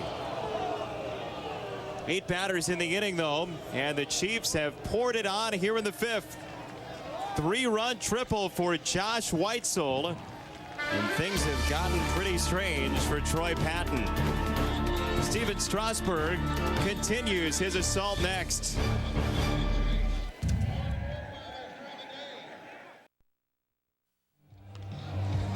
Well, the odds makers take a beating. Roosevelt didn't win. Well, Roosevelt looked like he'd been riding his horse for a while there, the way he was running. Those short little steps there. He didn't have a good stride going at all there. Taking little baby steps. That's not the Rough Rider I know. Yeah. Hey, Time Warner Cable, FX Caprera, Chevrolet Buick, and the Syracuse Chiefs present the triple play drive away this season. If the Chiefs turn a triple play at Alliance Bank Stadium during a Time Warner Cable Sports televised game, you could win a 2010 Buick LaCrosse CXL. Enter to win here at Alliance Bank Stadium or at FX Caprera Chevrolet Buick on Maple Street in Pulaski. Join Steve there. He's obviously very excited to be there. 4-0 your score. The Chiefs with the lead. If you don't know, Roosevelt, who'd you see? I saw Rosselli, former left-handed pitcher here for the Chiefs, is in the stands tonight. This brings out a lot of guys that have played the game too. Want to see the real deal. Yeah, Steven Strasburg.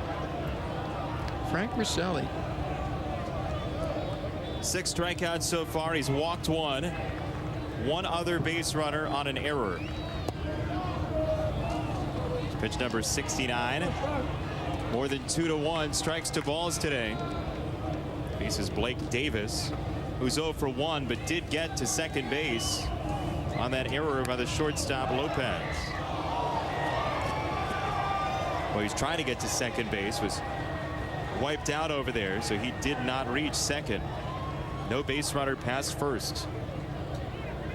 If you don't know, Roosevelt has not won the President's race at Nationals Park. We thought maybe, just maybe, the clean Syracuse air would do him well. And of course, he had a great political career in New York. Roosevelt did. Yeah, I was thinking that maybe he would shock everybody and keep his loss mark intact in Washington. This wouldn't count. 2-2.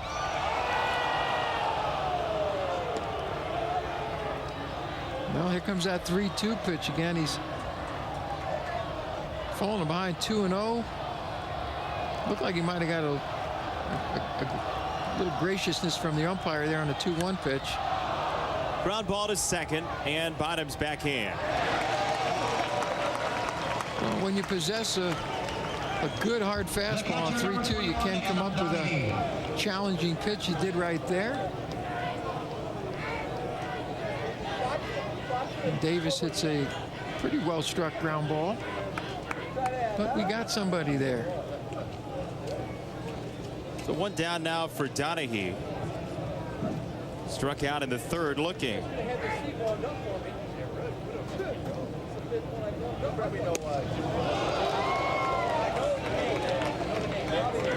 You know, 95 in the 6th inning is pretty tough. Well, that registered 95 on our gun here at Time Warner. The radar gun that they're using out in center field here at Alliance Bank Stadium was showing 97. That is showing 98. So I showed 97. It's pretty close. And if you sat behind home plate with about 4 different scouts, you're going to get different readings depending on what angle they're pointing that thing at. And there's an 81-mile-an-hour breaking ball. And that's usually that's a curveball, and usually that's what you see out of sliders right there, which are harder pitches. But he's got a hard curveball. 2-1 pitch is well struck to left, but Lambin's there. Well, and this is his 11th inning that we've seen. That's probably the hardest hit ball that's reached the outfield thus far. So. To wake Chase Lambin up from his nap out there. That's right. Remember last time there was not any fly balls hit to the outfield, and Hammond said, all right. I remember how to catch a fly ball. Only his second start of the year in left field. Typically a third baseman. Can play second as well. Here's Joey Gathright, who can jump over automobiles but can't get a hit off of Stephen Strasburg. If you click on YouTube and look at Joey Gathright, there's footage of him flat-footed, then starting a little bit of a run, but jumping over 2 separate cars. Wouldn't you think that would be in your contract that you're not allowed to do things? I mean, they tell you you're not supposed to skydive. Who would put a stipulation in a contract, please don't jump over beamers, or else it's void? That pitch right there looked like, it reacted like a split finger. There's Drew Storen. 90 by Storen, his buddy. Got him out in front. Maldonado, the punchline. 7 strikeouts in 6 innings. And the only base runners, ladies and gentlemen, on a walk and a reached on error. 5.5 complete. Strasburg scheduled for 6. Could be a unique circumstance, though. Orr leads it off next for the Chiefs. 4-zip.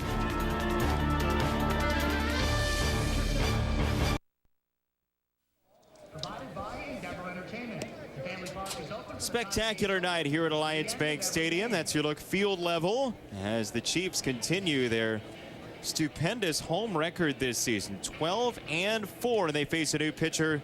It's right-hander Dennis Sarfate making his first appearance here in this series. Attention fans, the new pitcher for the Norfolk Tides. And so he backs up Troy Patton, who went 4 pretty solid innings, then a rough 5th.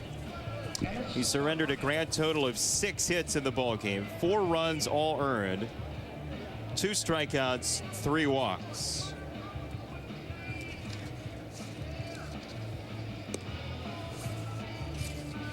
So the right-hander Sarfate to face Orr, Maldonado, and Lopez, a lefty, and 2 right-handers. Sarfate is yet to be scored upon in terms of an earned run this season. He's getting 6 ground balls for every fly ball out, and opponents are batting .071 against him. He's only made 3 appearances, so not much to go on here. He faced Toledo in his last outing, went an inning. He gave up an unearned run, 1 walk and 1 strikeout. And he misses outside. First pitch to Orr. Early in the season, Sarfate was placed on the disabled list with a strained oblique muscle. So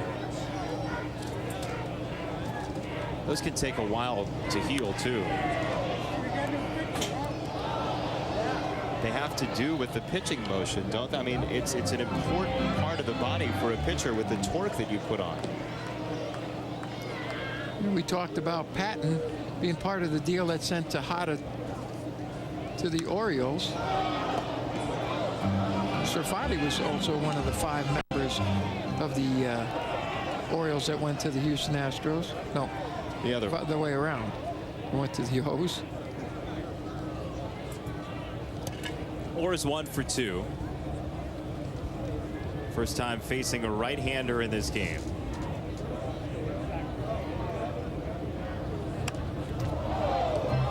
He's a good 2-strike hitter. Protects the plate well. Mentioned earlier that he and his wife Jody were up early this morning and helping promote the Breast Cancer Awareness Night. In fact, part of the silent auction is lunch with the Orrs. Has nothing to do with rowing. Check swing, and the plate umpire Conrad, much to the dismay of Orr, says he did go.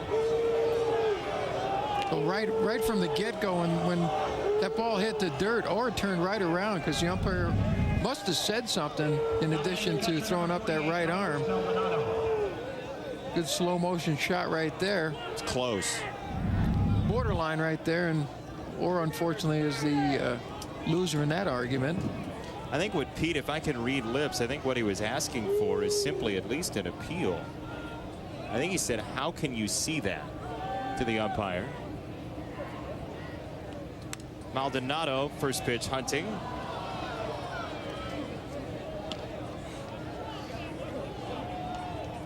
There's Conrad, the plate umpire. It's a tough look from behind home plate, but sometimes you think you see it clearly enough and you make the call.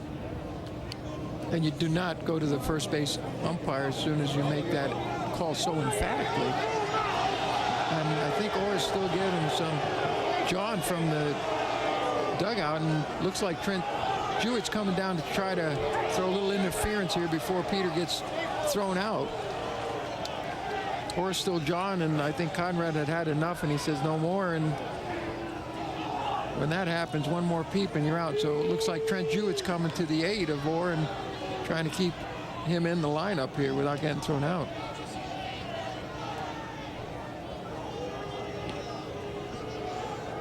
Did he eject him? I know he pointed over there. I don't know if he gave him the thumbs to go out. Jewett might have to be a little careful here so he doesn't get thrown out either. Well, he's pretty calm about it right now, but now he's building his frustration with Conrad.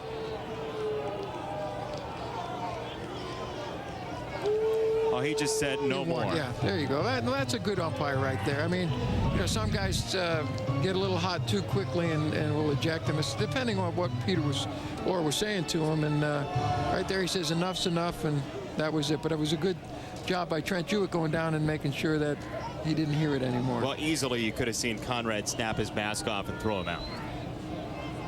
Good restraint by the umpire. Nice breaking ball from Serfante. Tough arm angle. He comes straight over the top.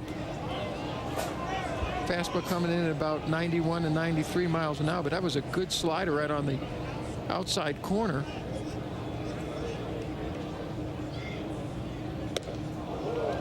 Hot fastball upstairs, 2 down. The shortstop, number 7, Pedro Lopez.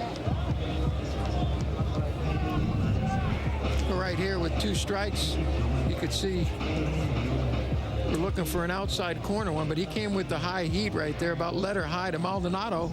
Was not able to catch up on that one. Serfante with his second strikeout.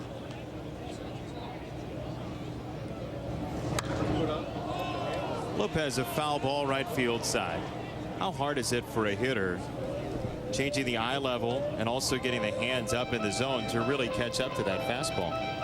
Well, again, we talked about this earlier in the game. Serfante's, 90 to 93, and he's not 96 to 97. But the reaction to some of the batters on his fastball, he's sneaky fast. His delivery is giving them a hard time. His fastball is about an average fastball, but the reaction time, his arm slot is good and his angle is good because he's coming straight over the top. You'd say he's an overhand pitcher, straight over the top. We were talking about Tyler Clippard before the ball game and in game about his movement to the way he throws. And he's pretty much like that too, but he gives you all arms and legs coming at you too. There's a lot of deception on Clippard's part, and also he possesses a real good changeup. That's been a sweet pitch for him up in the big leagues.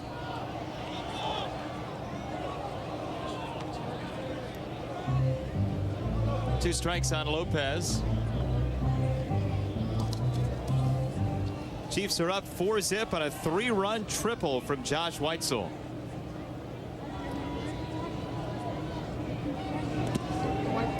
Held up on the breaking ball. Is that Tyler Clippard? Is that what you're talking about? All arms and legs? That's somewhat what he looks like when he's coming at you. Those arms and legs are going everywhere. I think Clippard, you need to put a pair of glasses on that right guy out there, and he could be him. 1-2, just missed. 2 good breaking balls. One in the dirt trying to entice Lopez right there. Temperature's dropping a little bit here this evening. Starting to see a little exhaling coming out of the players right now. You see a little, what did you call it, smoke? Sure. 3-2 on Lopez. It's like the things at the end of your shoelaces. What do you call those? You just know what they are. That's right. Seeing your breath. Yeah. Lopez a fly ball to center. Joey Gathrights underneath it. And the Chiefs have gone in order here in the 6th. They still hold, though, a 4-0 lead, trying to grab AAA win number 2 for Steven Strasburg. He's got a good fastball, but Dennis Sarfante has been impressive as well. Turner leads it off next.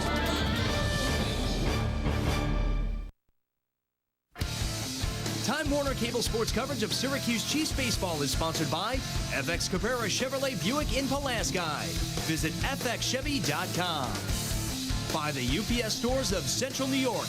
With 12 locations throughout Central New York, there's a UPS store near your neighborhood. By Turning Stone Resort and Casino. And by Alliance Bank, everywhere.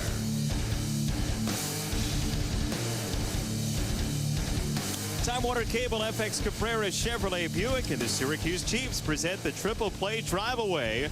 This season, if the Chiefs turn a triple play at Alliance Bank Stadium during a Time Warner Cable Sports televised game, you could win a 2010 Buick LaCrosse CXL. Enter to win here at Alliance Bank Stadium or at FX Cabrera Chevrolet Buick on Maple Street in Pulaski. Fans are charged up about Steven Strasburg tonight. And a 4-0 score, as we heard from Drew Storen earlier, and here he comes out of the bullpen. Storen's been very good in his early time here in AAA. Joined the team on that Ohio road trip and has thrown 4 times. Yeah, he was promoted on April 30th. This will be his 6th appearance. I'm sorry, this will be his 5th appearance. He's had 5 1/3 innings, 6 hits. He's not allowed to walk, and has punched out 3 guys. So I don't know where you can go and see back-to-back #1 draft choices in the same game, drafted in the same round in the same year. By the same team. Storen will face Turner, Salazar, and Bell here in the 7th. First pitch, Hunting, flipped out to right, and Mensch. Well, Mensch had a little problem right there. He's looking over to center field to Maxwell right there. I don't think he saw it off the bat. You can see he lost it for a brief moment, but fortunately for Mensch, he was able to pick it up before it got to him. The ball's right at you. Outfielders will say are some of the most difficult to feel. You don't know how to react. Sometimes you think it's over your head, so you're just frozen right there. So Strasburg, 6 innings, 1 walk, 6 strikeouts, nothing else. Storen to Salazar. He's yet to put a ball in play. Salazar walked to the 1st and struck out swinging in the 4th.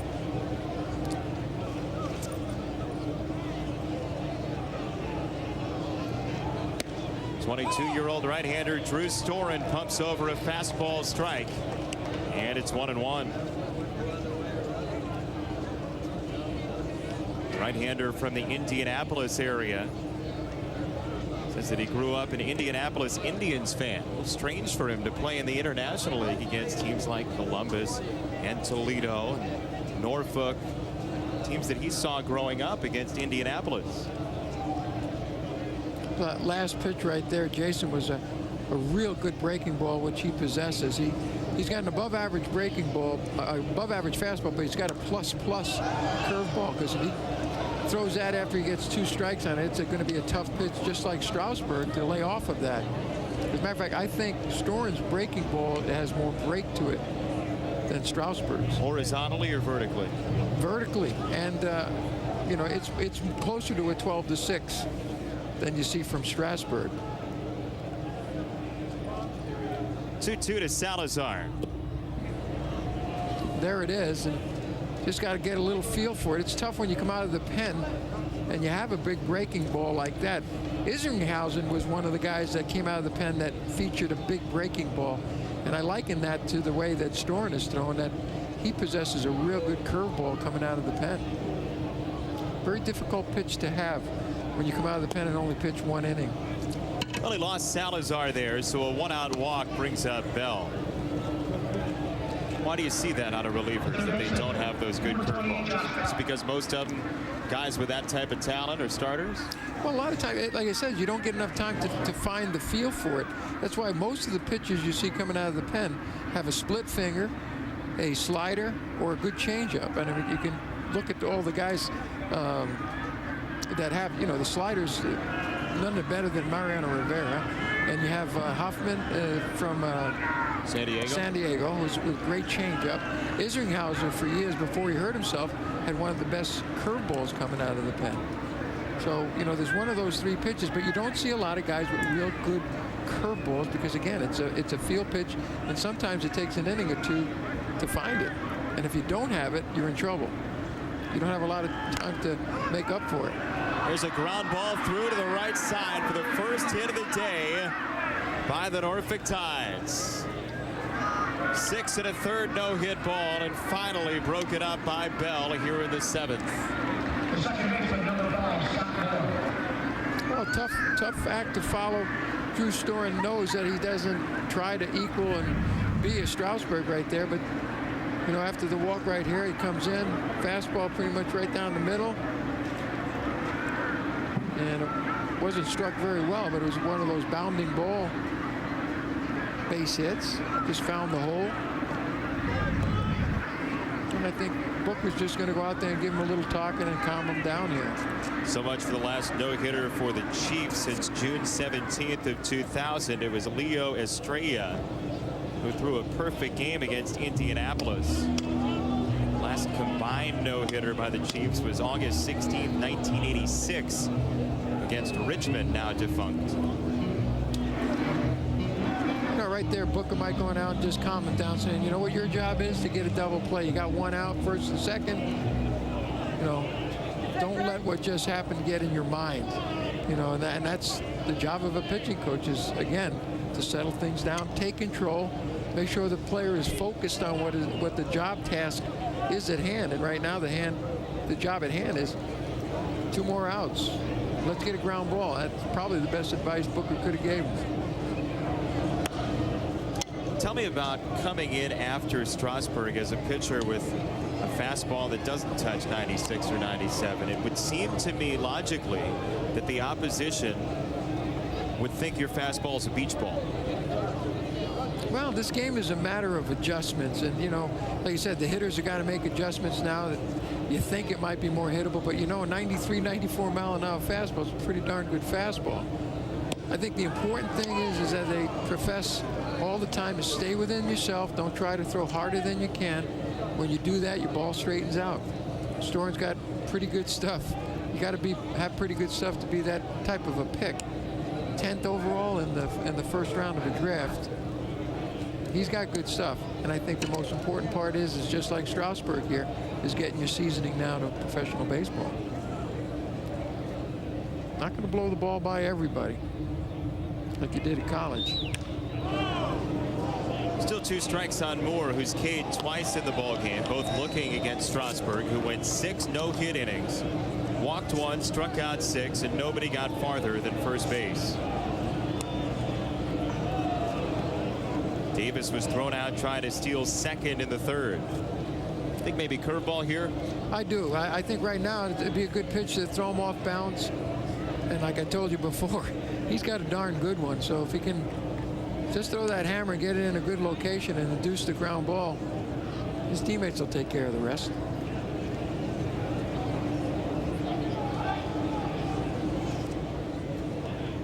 Glance at second base where Salazar stands. This is still a game right now. It's 4-0 in the 7th, but Norfolk has the tying run on deck. You see Lopez playing behind the runner at second, Salazar. Keep him a little bit closer. Bouncer back to Storen. Can he start the double play? Heck of a job by Lopez. Lopez showing some great leather right there. Storen initially looked like he was going to try to go to third base. Watch this reaction here. He looks over at third. No, he doesn't. I take that back. He was looking for Lopez. He was trying to lead him, and he threw it in the dirt. But Lopez with a real nice job of turning the 2. Pink hat day here at the ballpark, Steve Grilling. Everything pink. We're pink too. You got the pink tie going and our pink ribbons. Yeah, thank you to Wendy Schoen down in the office there. When I requested one of these, she didn't have any, so she made these, which was awful sweet of her to go along with the theme of Breast Cancer Awareness Night here at the ballpark. There's Screech, which you've been called once or twice, haven't you? Screech? Donuts in the parking lot. the Nationals, in all seriousness, the Nationals have done a wonderful job bringing the mascots down here, but Breast Cancer Awareness Day here at Alliance Bank Stadium certainly helps too that Steven Strasburg's on the mound to raise awareness. You couldn't have picked a better night to have it and bring some fans out to the ballpark tonight to get a glimpse. Vera of Bradley Strasburg. Foundation, sorry, Steve, does such great work trying to credit research and build research for breast cancer and trying to eradicate that disease. And it's nice to have a vehicle like this game, and I know it wasn't always like that baseball is, you know, being utilized for something like that, but it's terrific to give people the opportunity through the game to be aware of what's going on. 1-0 on Maxwell. Justin Walkton scored in the 5th. RBI single from Kevin Mensch brought him home. And then, with the bases loaded, 2 batters later, Josh Weitzel had the big blow tonight. A 3-run triple.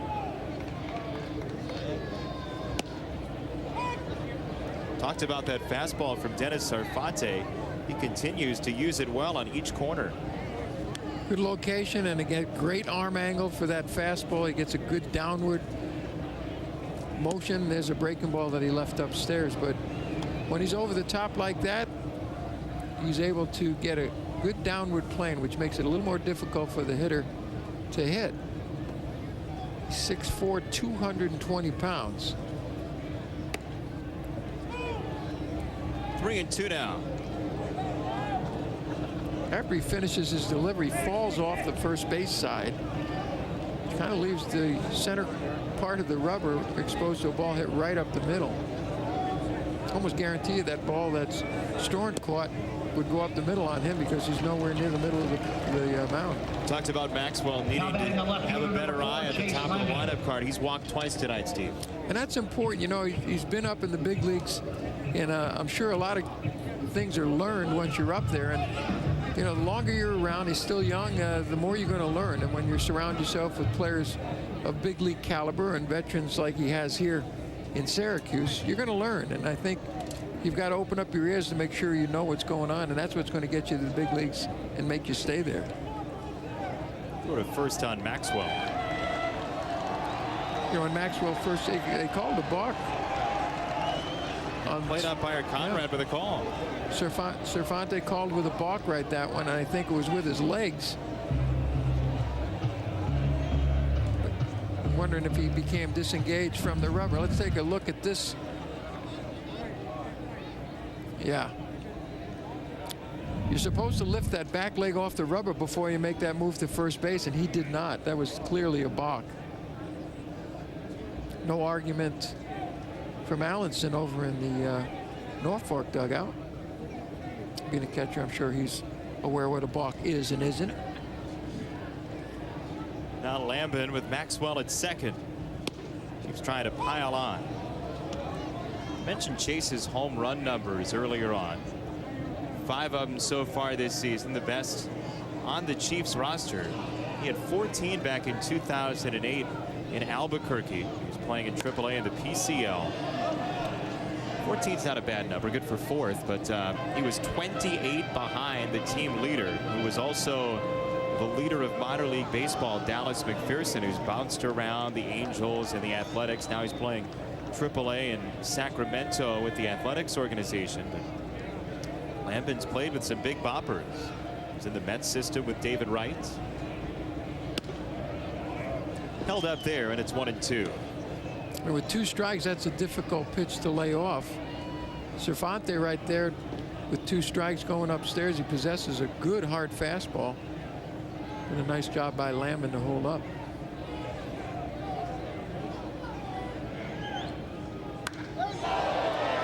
That one's launched to right center field, but Gathright is underneath. It's Maxwell to third, and 1 away here in the 7th. Well, we talked about how it's Death Valley here at Alliance Bank Stadium to straightaway center. Maxwell reading that very well, stayed at second base and was able to go to third. You know, with nobody, with 1 out now, but with nobody out when him on second base, a nice job of Lambin to get him over to third base. especially with Mensch coming up. Yeah, a guy that Trent Jewett has said has been so good in situations this year. He's got the infield in at this point, but a fly ball would likely make it a 5-0 game. And you talk about contact. There's Alberto Castillo warming up. Sidearm action. Oh, a good contact. Kevin Mensch is second in all of minor league baseball in strikeouts per plate appearance. Grounds one to second, more back pedals, and Maxwell holds. So Sarfate gets the ground ball and 2 down. The designated hitter, number 38. Well, Mensch tried to hit the ball to the right side. He went with the pitch. Maxwell hesitated. It would have been a close play at the plate had he broke immediately on contact, because over at second base there, Moore was backpedaling when he caught that ball, so it would have been tough for him to kind of stop and throw to home plate. Talking about Mensch, though, said he was second in minor league baseball in terms of strikeouts per plate appearance, about 28.5 plate appearances per strikeout. Luis Figueroa, former Chief, is number 1, playing out in Las Vegas. Blue Jays again. Hitting coach out there is our old friend Chad Mottola. Wow. Boy, he was an ever popular player here, one of the more popular players to come through here in a long time. Broken bat grounder, long run for Moore. And a throw on the go ends the inning. Morse has shattered 2 baseball bats tonight. 8th inning next. Chiefs still leading 4-0. And Dino leads it off for the Orioles Farm Club. Chiefs in a shutout. 40-year-old Ron Vallone warming up for the Chiefs, who lead by the count of 4-0 tonight. Just 1 hit for the Norfolk Tides. It came off of Drew Storen in the 7th. Steven Strasburg, if you just joined us, or if not, 6 innings, scoreless ball, no hit ball, 1 walk, and 6 strikeouts. That's what happens sometimes when you follow Steven Strasburg. You give up 1 hit in 1 inning, you look human. However, he is truly, seemingly bionic. You know, and we've talked about it. Look at that little mascot Scooch. dance. Scooch is dancing. Mr. Jefferson, the winner in the race between the presidents. But what Storen's got to learn from this is the fact that, yeah, he's got to be himself, and he's talked about that too. I mean, he's not Steven Strasburg, and Steven Strasburg is not Drew Storen. Yeah, he doesn't want to be. Right. I mean, he's got a totally different job to do, and right now he's got to settle in and just be the setup guy and get them to the 9th inning. Looked like Vallone's warming up enough to get in. 93-mile-an-hour fastball. And again, what I'm more impressed with is his breaking ball. That one was kind of flat right there. Might have been more of his slider. I think he features both a curveball and a slider. Ball and a strike on Andino, who's grounded out twice. Oh my. Well, the reaction right there on Andino just shows you how good that breaking ball is. You get the embarrassing swing, like, oh no, I didn't just do that, did I? Looked like a magic wand instead of a baseball bat.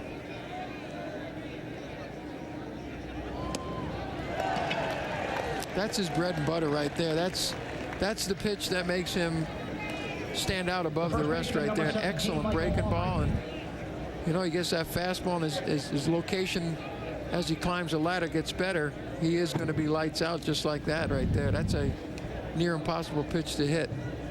Big break and a hard breaking pitch at that. 1 down for Aubrey.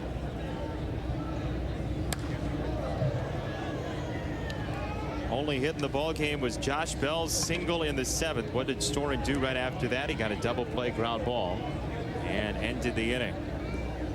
And if you recall, it was right after he got a visit from Booker to kind of settle him down. So it shows the importance of timing when you can go out there and kind of settle a player down and get him back into the focus area of where he should be. Strasburg went 6 innings, scoreless ball, no hit ball, a walk, and 7 strikeouts. Storen the 8th K now. Came in the 8th inning.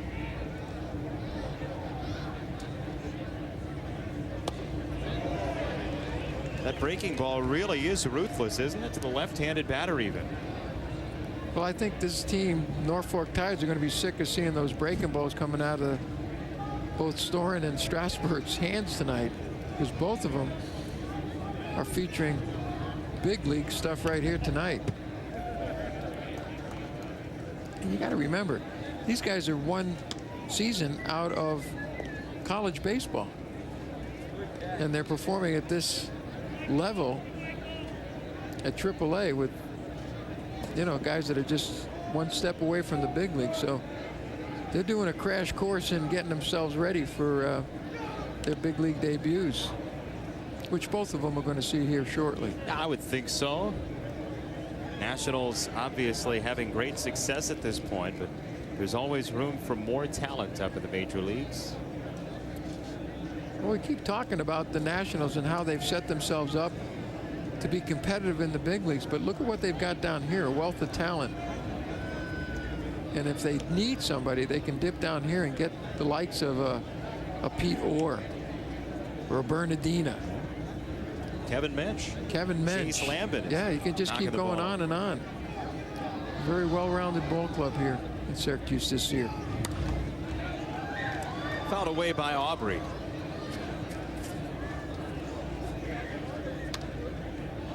Chiefs got their 4 runs all in one quick shot. 5th inning, 2 outs, a walk, a single, another walk, and a 3-run triple from Josh Weitzel. Toward left center field. Rolled all the way to the wall, and Weitzel's 6th career 3-base hit. Fastball low.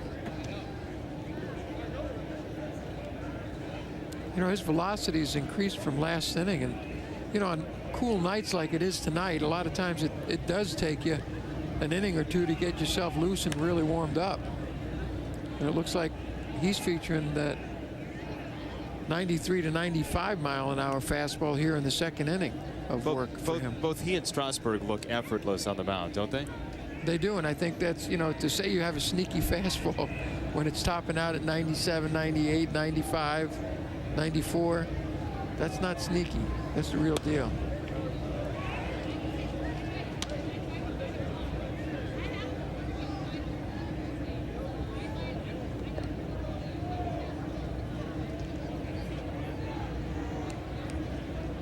So full count on Aubrey with 1 down here in the 8th. And he walked in with 1 away.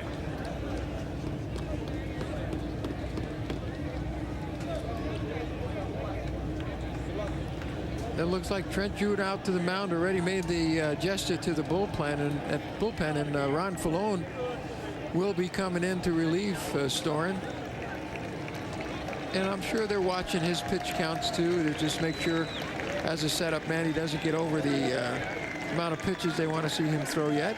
Well, heck, he threw 10 right there to Aubrey. So Storen leaves. Falone enters. The numbers on him coming up next. Chiefs by 4. Attention fans, the new pitcher for the Chiefs, number 50, Ron Falone.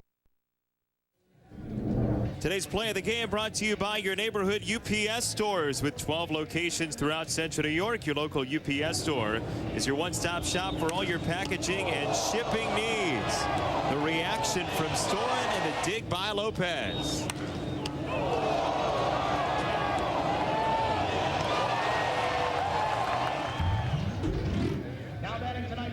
So Storen exits now, and Ron Falone, the new pitcher for the Chiefs. Picked up a victory the other day, his first here in AAA. It's a 4-3 win in game number 1 of this series against Norfolk. You know, Ron Falone has played for all but one team in the National League Central. He's one Cub stint away from having the entire card filled up. You can yell NL Central bingo. 13 years in the big leagues. This man is well traveled, but he's always sought after around the trade deadline because of the fact that he's left-handed. Maxwell knocks it down and cuts it off. Aubrey to third on the double from Davis. Well, one pitch right there, and now they have second and third. One swing of the bat. Looked like a fastball up in the zone. Belt high. It was up in the zone. Found the gap Maxwell closes it off pretty good right there to save a run, gets it in as quickly as possible, does a nice job of hitting the cutoff man and keeping the shutout intact. He's got some work to do with one out, men in second and third, both in scoring position. Now Donahue, the catcher, who's nothing for 2. Strikeout in the 3rd. Fly ball in the 6th. All part of 6 no-hit innings from Steven Strasburg. Chiefs trying to salt away win number 2 for him. It's up to Valone at this point. Look at Valone in the Nationals media guide. He takes 3 pages. that shows you've been around for a while. What's that song? I've been everywhere, man. I've been everywhere. Well, you and Pete are going to get into. Don't bring up music now. You and Pete got into almost a big battle today over the Eagles and Don Henley. Let it be known that I won. Ball and a strike to Donahue. Second and third, 1 away.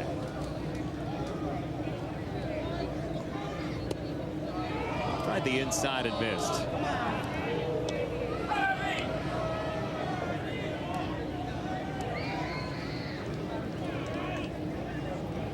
These are dangerous spots, Steve. Norfolk really had no offense, but now suddenly a couple runners on. We're a base hit away from really having a close one on our hands. And you got the top of the orders in the on-deck circle and Gathright. Some action starting down in the Chiefs bullpen. Valone would probably stay in, and if he walks and he loses this batter, he's going to have to face Gathright. And then you got who's that down there? That's Joel Peralta warming up for the Chiefs. Team's closer, perfect in save situations this year. Bouncing ball to third and foul. Would have likely been out number 2. That's as close as it gets. Well, Peter Orr showing what kind of a heads-up player he is. Slow roller right there. He tries to make an out of it by putting a quick tag on the runner at third. That was close to being a fair ball right really there from that angle. And that's the home plate umpire's call, isn't it? In front of the bag, and then after the bag, it's the third base umpire. And the third base umpire is quite a bit closer to the play than the home plate. Well, there was so much congestion there, though, too. It's a difficult call for the plate umpire. From that angle, it looked very much like that ball caught the corner of the bag, which would have made it fair. Big pitch right here. He lost him. So Donahue, with 1 down, will go on to first. Here's Gathright. Tough man to double up in the batter's box right now, but he's being called back to the dugout. Looks like we're going to get a pinch hitter, Jace. Don't want the lefty Gathright, who's he's 5 for 17 this year against left-handers. Looks like Brandon Snyder. Yep, Snyder, the power bat. Brandon Snyder. Out of Centerville, Virginia, not far away from where the Orioles set up camp. Northern Virginia guy. Snyder played last night, had an RBI ground out in the 2nd, doubled in the 4th, and was 1 for 4. He's a tying run. Yeah. The game's far from being over with the bases loaded, full of Tides. It's Aubrey at third, Davis at second, Donahue at first. Valone having a little trouble finding the strike zone here. With the bases jammed, no place to put Snyder. You don't want to have to make that pitch down the middle, because Snyder's capable of putting it out, like Jason pointed out. He's got some power. Way high, 2-0. Not even close on that pitch right there. Well, Joel Peralta is still loosening up for the Chiefs, and now Greg Booker will trot out to the mound to talk to Valone. Looked pretty good last time out, Valone did.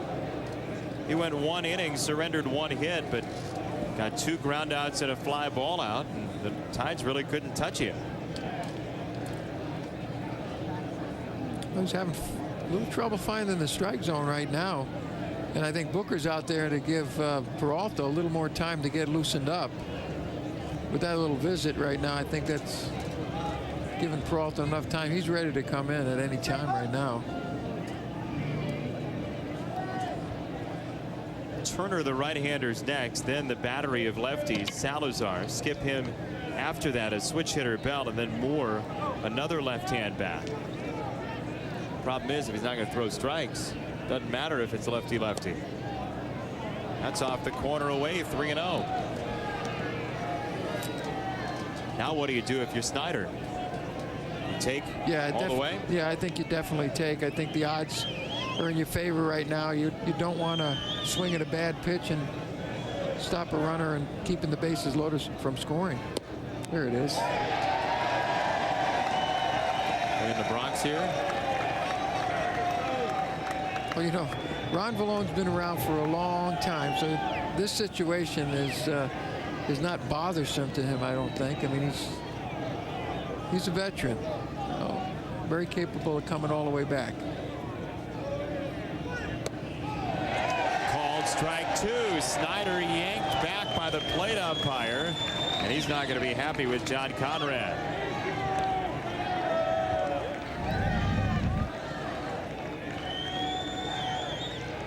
Well, he might have got a little bit benefit of the doubt right there, and that one looked like it might have been a little bit high. You never run out of the batter's box on an umpire sometimes. They don't like that. Ground ball, Valone home for 1. Maldonado to first for the double play. Well, Valone has had trouble finding the plate tonight, and on that ball right there at the force of the plate made it a little more difficulty on Maldonado right there. Maldonado looking like a young Martin Brodeur. Bottom 8 next.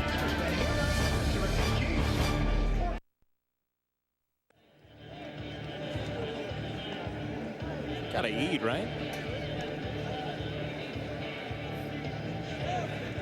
You're mesmerized. I'm looking at, that's a nice comfortable position to watch a game. Leaning back and having a bottle. We've tried that with Steve. Somebody come up here and feed him pizza, but it doesn't work. It's a little bit messy. Well, the Chiefs still hold on to this lead, and no runs across, and a nice double play turn from Valone to Maldonado all the way on to first. And so here we are, bottom of inning number 8. The Chiefs facing left-hander Alberto Castillo. 2 innings from Sarfate, no hits, a walk and 2 strikeouts, and Castillo is the new pitcher. He doesn't have a 1-loss record yet early in the season, but he does have 2 saves on his accomplishments. 7 innings, 7 strikeouts, 3 walks, and 8 hits. He'll get Weitzel first, then a right-hander in bottom, the lefty Orr. So is Washington National hats.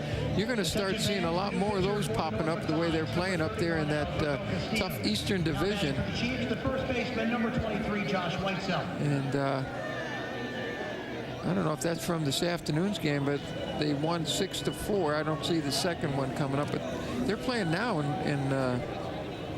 in New York, aren't they? They had a split doubleheader today. The Nats are battling out there in the NL East. They're playing extremely well for Jim Riggleman. Happy for him. He's been an interim manager a couple of different times, has settled into the role very well, it seems like, and the players, without having been in the clubhouse other than a couple of days in spring training, seem to really respect what he does. Well, you've seen straight over the top arm slot. Sarfate, yeah. From Sarfate, now you got Castillo over here with almost looks like a fast pitch softball. Down under. It's not from Australia.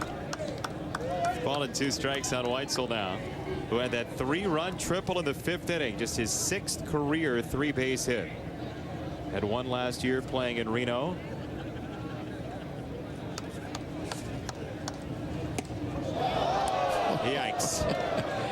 That's one of those swings right there that you don't want to see. The gold medal in the javelin goes to. Don't show me a replay of that right there. Number 11, Seth Bynum.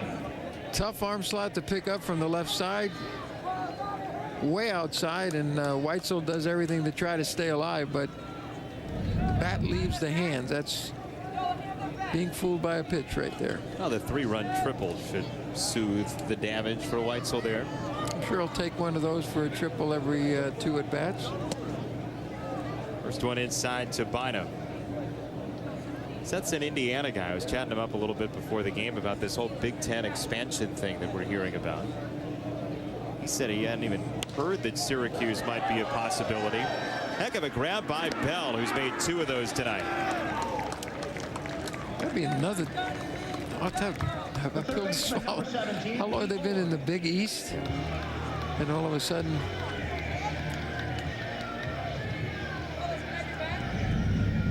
How about Bell over at third? He has been superb. He made a nice play going to his right. Now he makes a nice play going to his glove side. He's been a vacuum cleaner down there tonight.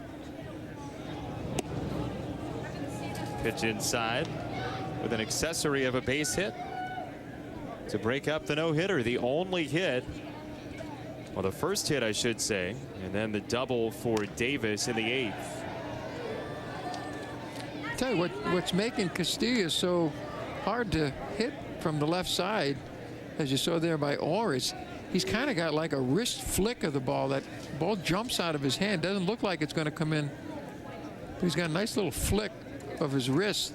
Ball gets on you a lot quicker than you thought from just watching his motion. Especially to a left-handed batter.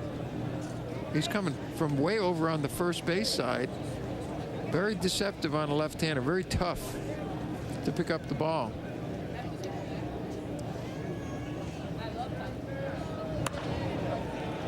Or reaches out to ground it foul. Almost the same pitch and location. Weitzel. Then he got Weitzel out on it. Or able to at least get his bat on it, stay alive.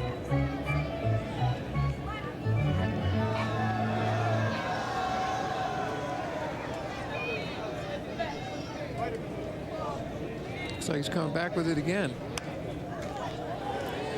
Little breaking pitch right out there. Starts it out middle of the plate, breaks out of the strike zone. I said Weitzel had trouble just trying to get a piece of it. Trying to hold on to the bat. 1-2 to Orr. Oh boy. That hurt. Looked like he got it right on the ankle, and it's getting a little chilly out there. That doesn't feel good on a night like tonight. The catcher, number 48, Carlos Maldonado. Let's see where it got him. Well, it got him right below the knee. Yeah, you just hope that didn't hit any bone. Still hurt. What do you say, tomorrow around noon, that's going to really be sore? Well, hopefully it'll be after the game that starts at 10:30 tomorrow. 2 out for Maldonado. He's 1 for 3. Elevates one to center field. This one is easily into the glove for out number 3, and we will go to inning number 9. No team has scored against the Chiefs in a Steven Strasburg start yet.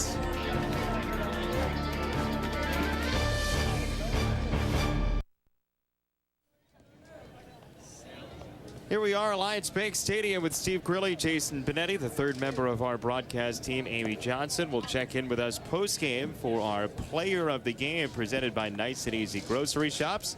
We'll get to that once the business is over, and the Chiefs try to hit 7 games over 500 for the 3rd time this season. By the way, post-game, we will carry live Steven Strasburg's press conference, joined by Trent Jewett and Greg Booker. Later, we'll hear Steven Strasburg's comments right here on Time Warner Cable Sports. And thanks to our entire staff for doing a magnificent job again here on a little short notice, picking up this ball game here tonight. We're glad to be here. Ron Vallone continuing on for the Chiefs. He came in for Storin and stranded the inherited runner. And a double play ground ball certainly helped. Kevin Mensch gets loose for inning number 9. Hitter number 2, Justin Turner. Well, I think, this is a good move on Trent Jewett's part to leave alone, and I think he needs a little bit more work. He worked his way out of a real tough jam, 1 out and bases jam, gets the double play, and saves his stopper for tomorrow too. And Peralta got a 4-run lead, but more importantly, getting Ron Valone some more work. Would he come into tonight's game with only 5 1/3 innings? So. Well, with those rainouts Sunday with the snow out and Saturday only played half a game, got suspended, the bullpen needed work. 0-2 now on Turner. It was nothing for 3. 2 hits in the game. Bell had one in the 7th against Storen. Davis had the double off of Valone in the 8th.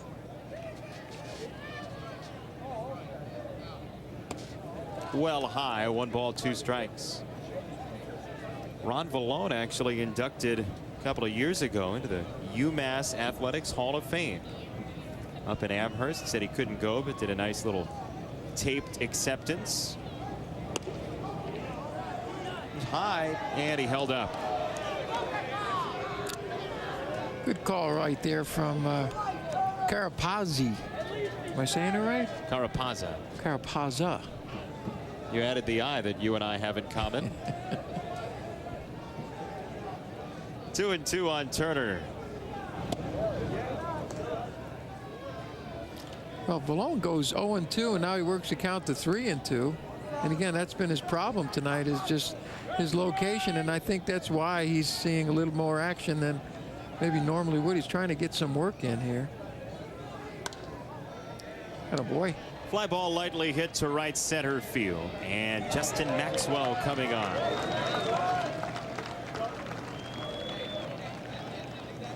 One down here in the 9th. Boy, Norfolk drummed up that rally in the 8th, and it seems like that balloon got burst. Not a whole lot of fire out there at this point. Well, bases loaded situation and a double play will let the air out of your balloon. Salazar's walked twice. He's also struck out. One of those 7 Ks for Strasburg.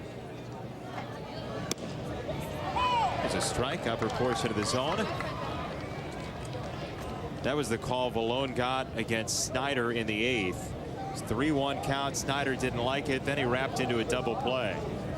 He didn't like that even more.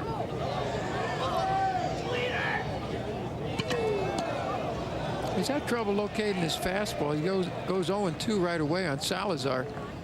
I'd like to see him throw that breaking pitch right there. Had a pretty good break on that last one. A little high in the zone, but look, now give him the good yacker on the outside corner. He might have gone. Yeah, he did. And he did. Those are one of those situations where you're trying to get out of the way. I didn't mean to, but he gets the call. This was a defensive move right here, but he most definitely went. Bat crosses the plate. Allenson down at the third base coaching box, manager for the Tides, did a little drawing, but didn't give much of an effort in drawing with Conroy there at the end of the game here. 2 down now for Bell. Now, had he done that with the bases loaded, I think he would have gotten a little bit more of a jaw. Oh, he got ejected. Oh. Didn't look like he said, or it didn't look like. Salazar from the dugout got the old heave-ho with 2 out in a 4-0 game in the 9th. Oh, so it wasn't Allenson that got the call. Oh, now he wants Pete Orr to have been ejected earlier.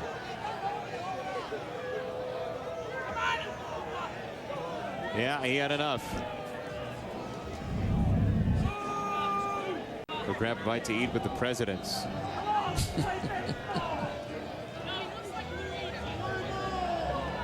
See, now, I know Gary Allenson's advocating for his players. It's 4-0 with 2 out in the top of the 9th. When you're handing out the lineup card tomorrow, go ahead and do this. Well, like you said, I think that the main reason he's doing is just to stick up for his players, and that, in the eyes of the players, is something they like to see. Sure. Don't like to be left hanging out there. I initially thought Allenson got the toss, but not so. 2 out for Bell.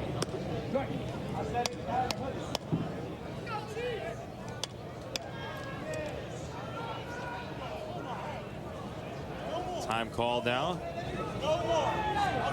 He's still getting some jawing going on in that Norfolk Tides dugout, and the home plate umpire Conrad right there said no more. Very plain. You could pick it up on the mic downstairs, but that's it. No more, he said.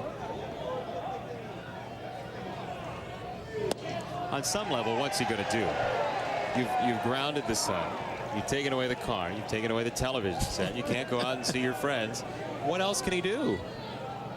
He's already thrown out the batter. 2-1 on Bell. Give him a spanking. when all else fails. I think we'll take a break for that. Get the wooden spoon out like my mother used to do. 2-2 on Bell. Well, you being of Italian heritage too, the old wooden spoon ever come out in your house? Only to cook linguine. Okay. You were such a good boy, huh? 2-2 on Bell. Up high. Tell you what, 3 ball counts are the theme of the night late here for the Norfolk Tides.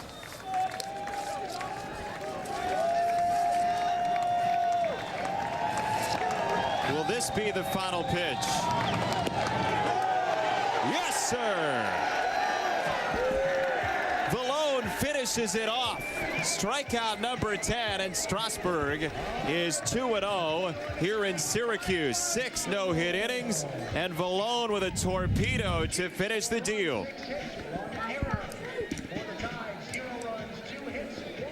Strasburg, Storen, and Valone combined for it, and a 3-run triple for Josh Weitzel. The big scoring play in the 5th inning. Weitzel, that 3-run, 3-base hit on a 3-1 pitch off of Troy Patton. And here we are, the Chiefs 19-12 this season for the 3rd time, 7 games over 500. 13-4 here at Alliance Bank Stadium, Steve. Well, they keep that home field advantage going here in Syracuse, and we talked about the home cooking, and they got some tonight. The main cook, though, was Strasburg this evening. Yeah, he was. 6 innings, scoreless ball, no hit baseball, and the Chiefs are winners. He's 2-0 now, and just 2 hits you see there. Norfolk got the first one in the 7th, the second one in the 8th inning. Storen gave up the first one, then the second one off of Valone, but overall Norfolk looked really listless tonight. Yeah, well, they look listless when you come against a buzzsaw, and that's what they got in Steven Strasburg, who continues to make guys believe in what he's capable of doing. I mean, we talked about it in the first game that he pitched, about living up to the hype, and he continues to do so. Well, Steve, as you talk about this team, it is a real team effort, though, here. Without the run support, it's going to be difficult. He gets that 3-run triple, and the Chiefs win it by the count of 4-0 here. Still nobody scored in a game against the Chiefs with Steven Strasburg on the mound. Well, Ron Valone had a little trouble there in that one inning with bases loaded and only 1 out, but his veteranism comes through, if that's such a word. Well, it is now. But he induced a ground ball right up the middle. He turned a 1-2 to 3 double play. Time now for our player of the game, presented by Nice and Easy Grocery Shops. And tonight it's Josh Weitzel. Bases loaded, 3-1 pitch. Looked like a center cut fastball there. Got by Gathright, 3 runs home. And he had a nice slicing action to it. And Gathright, who normally catches up to things, and he didn't get up to that one. Let's go downstairs. Amy Johnson is with our player of the game, Josh Weitzel. Amy.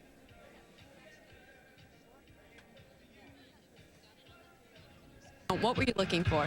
I was just looking for a fastball right there, something to drive. I knew the pitcher had fallen behind, and that was a spot where he couldn't walk me with the bases loaded, so I just looked for the heater and got it. Only the 6th triple of your career. How'd it feel? I was tired. I think I ran out of gas about halfway to third. I'm not used to going that far, either stop at second or trying to home, so that was a long way to go, but we got there. Well, you spent the night at first base. Pretty good look at Stephen Strasburg. What do you think of his second outing? I mean, it's pretty impressive, very impressive. He's got, command of 3 pitches and throws hard, so, sky's the limit for him. All right, thanks a lot, Josh. Guys, back to you. Thank you. Let's get Josh Weitzel an oxygen tank. How about it? Well, like he says, the effort coming around second base, he needed to take a little bit of wind, but a big hit on his part to help going along with a great performance by Strasburg again. Big run support, 4-0 the Chiefs with the lead and the win, and the final score 4-zip Syracuse, now 19-12 here in 2010.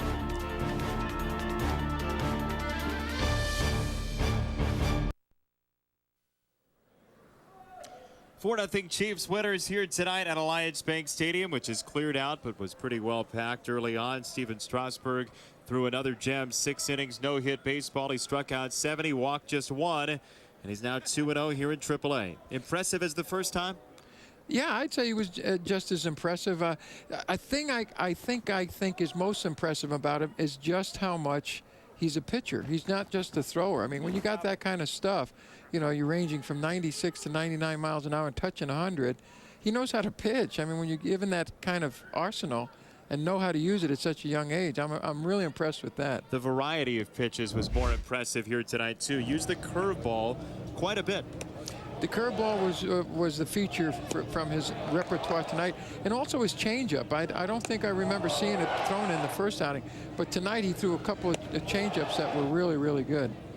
As you look at his outing here, he had that no-hitter going as well. He wasn't going to come back out regardless. He could have a perfect game, and they're going to slow him down and make sure that he doesn't overexert himself. But it would have been nice theater to go past the 6th-inning cap. Well, I think, talking about theater, his stage is going to be the big leagues, and he's going to have an opportunity to be able to show that. And I think he's got one in him somewhere along the line in his career with that kind of stuff. And I know it's a small thing, but I think it's interesting that the Nationals did decide to send the presidents down here to do the race because, look, I mean, that's saying that this guy's really special to us. Not that act in itself, but any act to get something Washington related down here.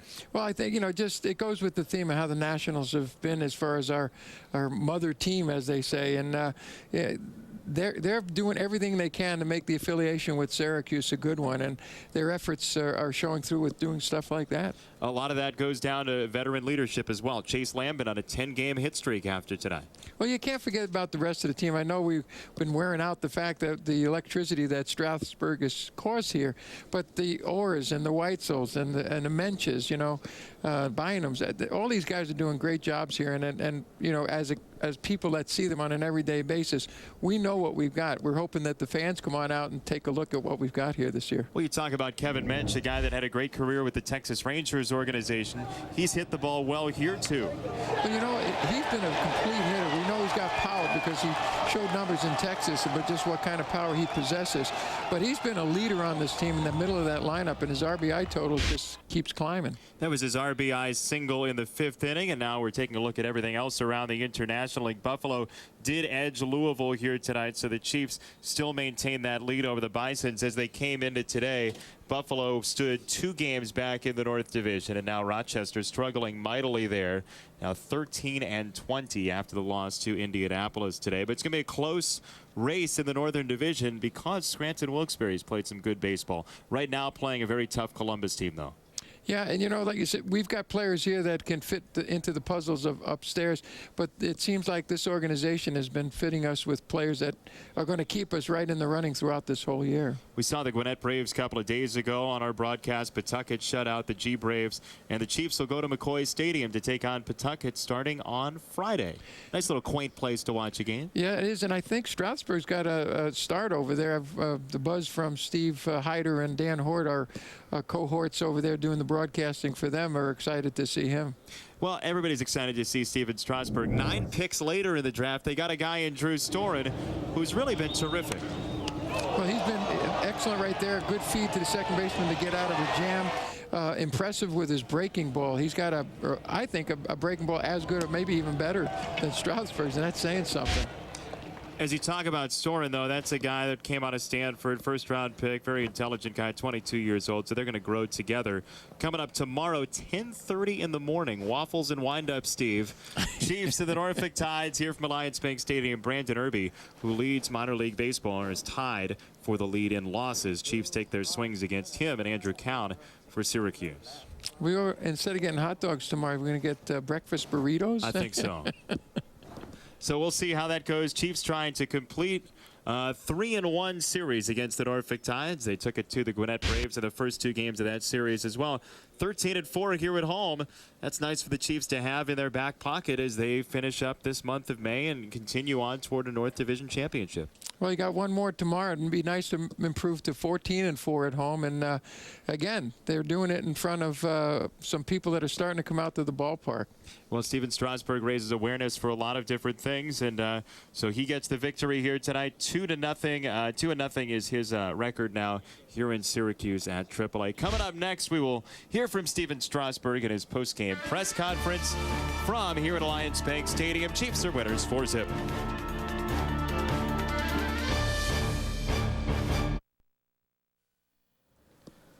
That's what we call a game summary. It could say one thing. Strasburg, no hits. That's your summary. Good luck, good night. It's been fun. Well, it's 12 innings he's pitched, and he's only given up 1 hit. So pretty good job right there. He's got 1 hit in 12 innings. That's a pretty good ratio right there. Yeah, I mean, he gave up no hits. The 1 hit, the first one was from Josh Bell, who flashed some leather tonight as well at the third base side for the Norfolk Tides.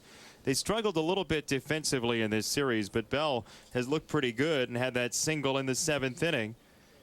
Before we talk more about this ball game, though, we are just about ready to go downstairs to Steven Strasburg's post-game media conference, an opportunity to hear from the man himself, 21-year-old right-hander from San Diego State.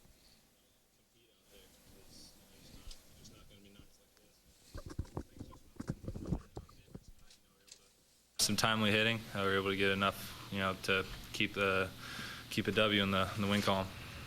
Can you say there's not going to be nights like this when you keep doing this over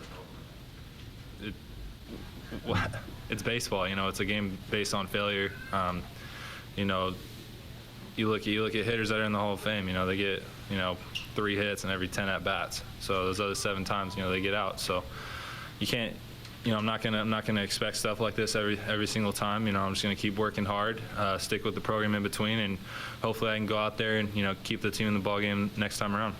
Steven, these past 2 starts, what have you gotten out of facing batters at the higher level? I'm really focusing on continuing to do what the Nationals people have been trying to get me to work on, and it's all development. Really trying to build off the things I worked with pitching coach, Randy Tomlin in Harrisburg, up to here with Booker. So it's all about really maintaining the program, making sure that I put myself in the best position to answer the bell every time out. Is there one thing that you're maybe most pleased with as far as the things that the Nationals look at they want you to work on? Is there one thing that you're most pleased with it?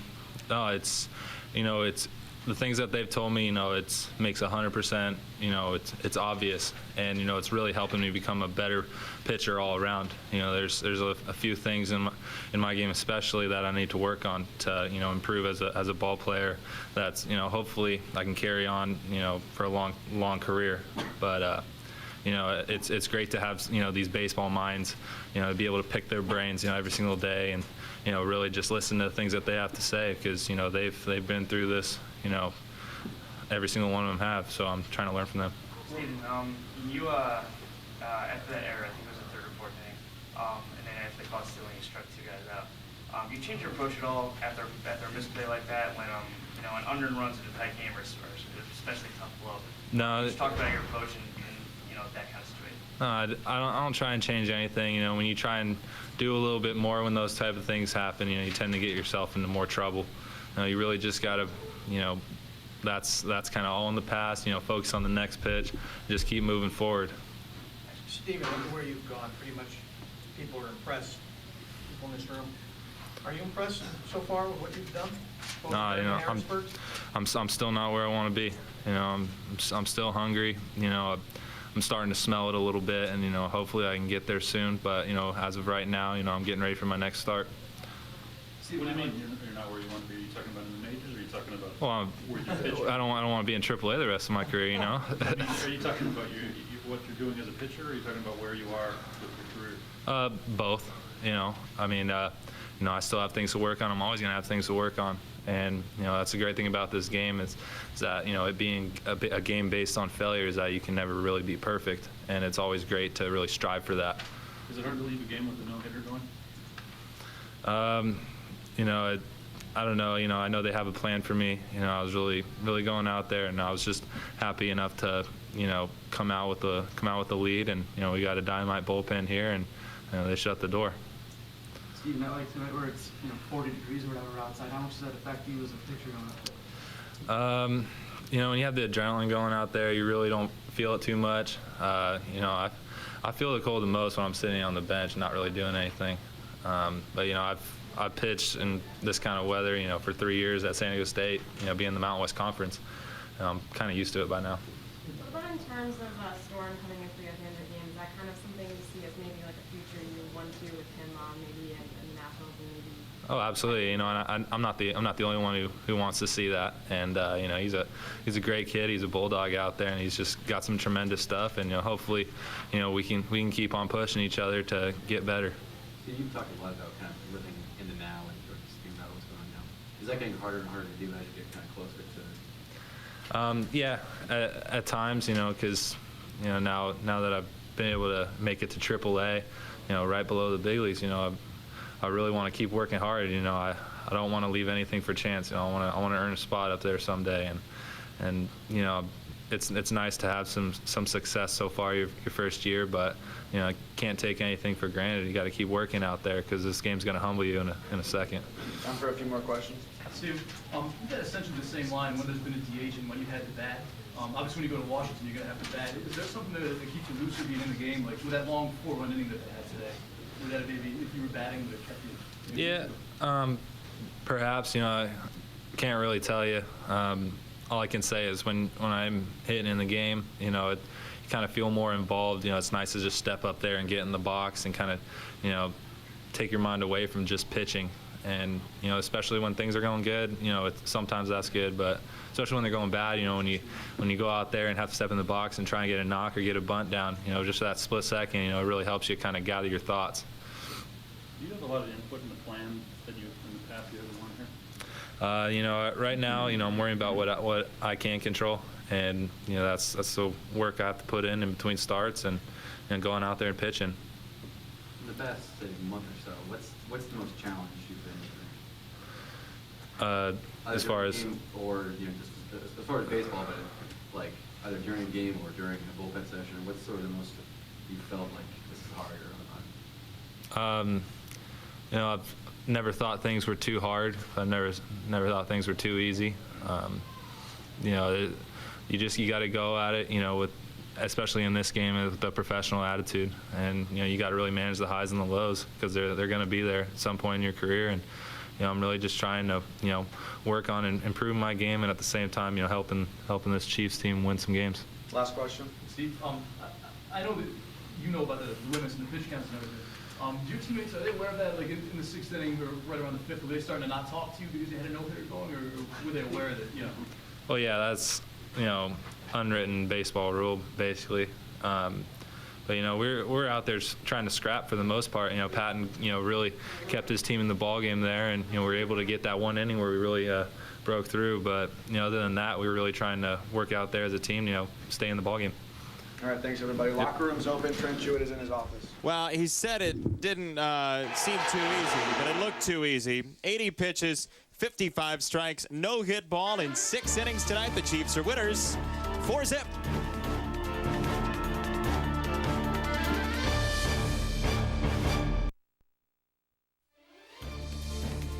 Flash bulbs popping tonight at Alliance Bank Stadium.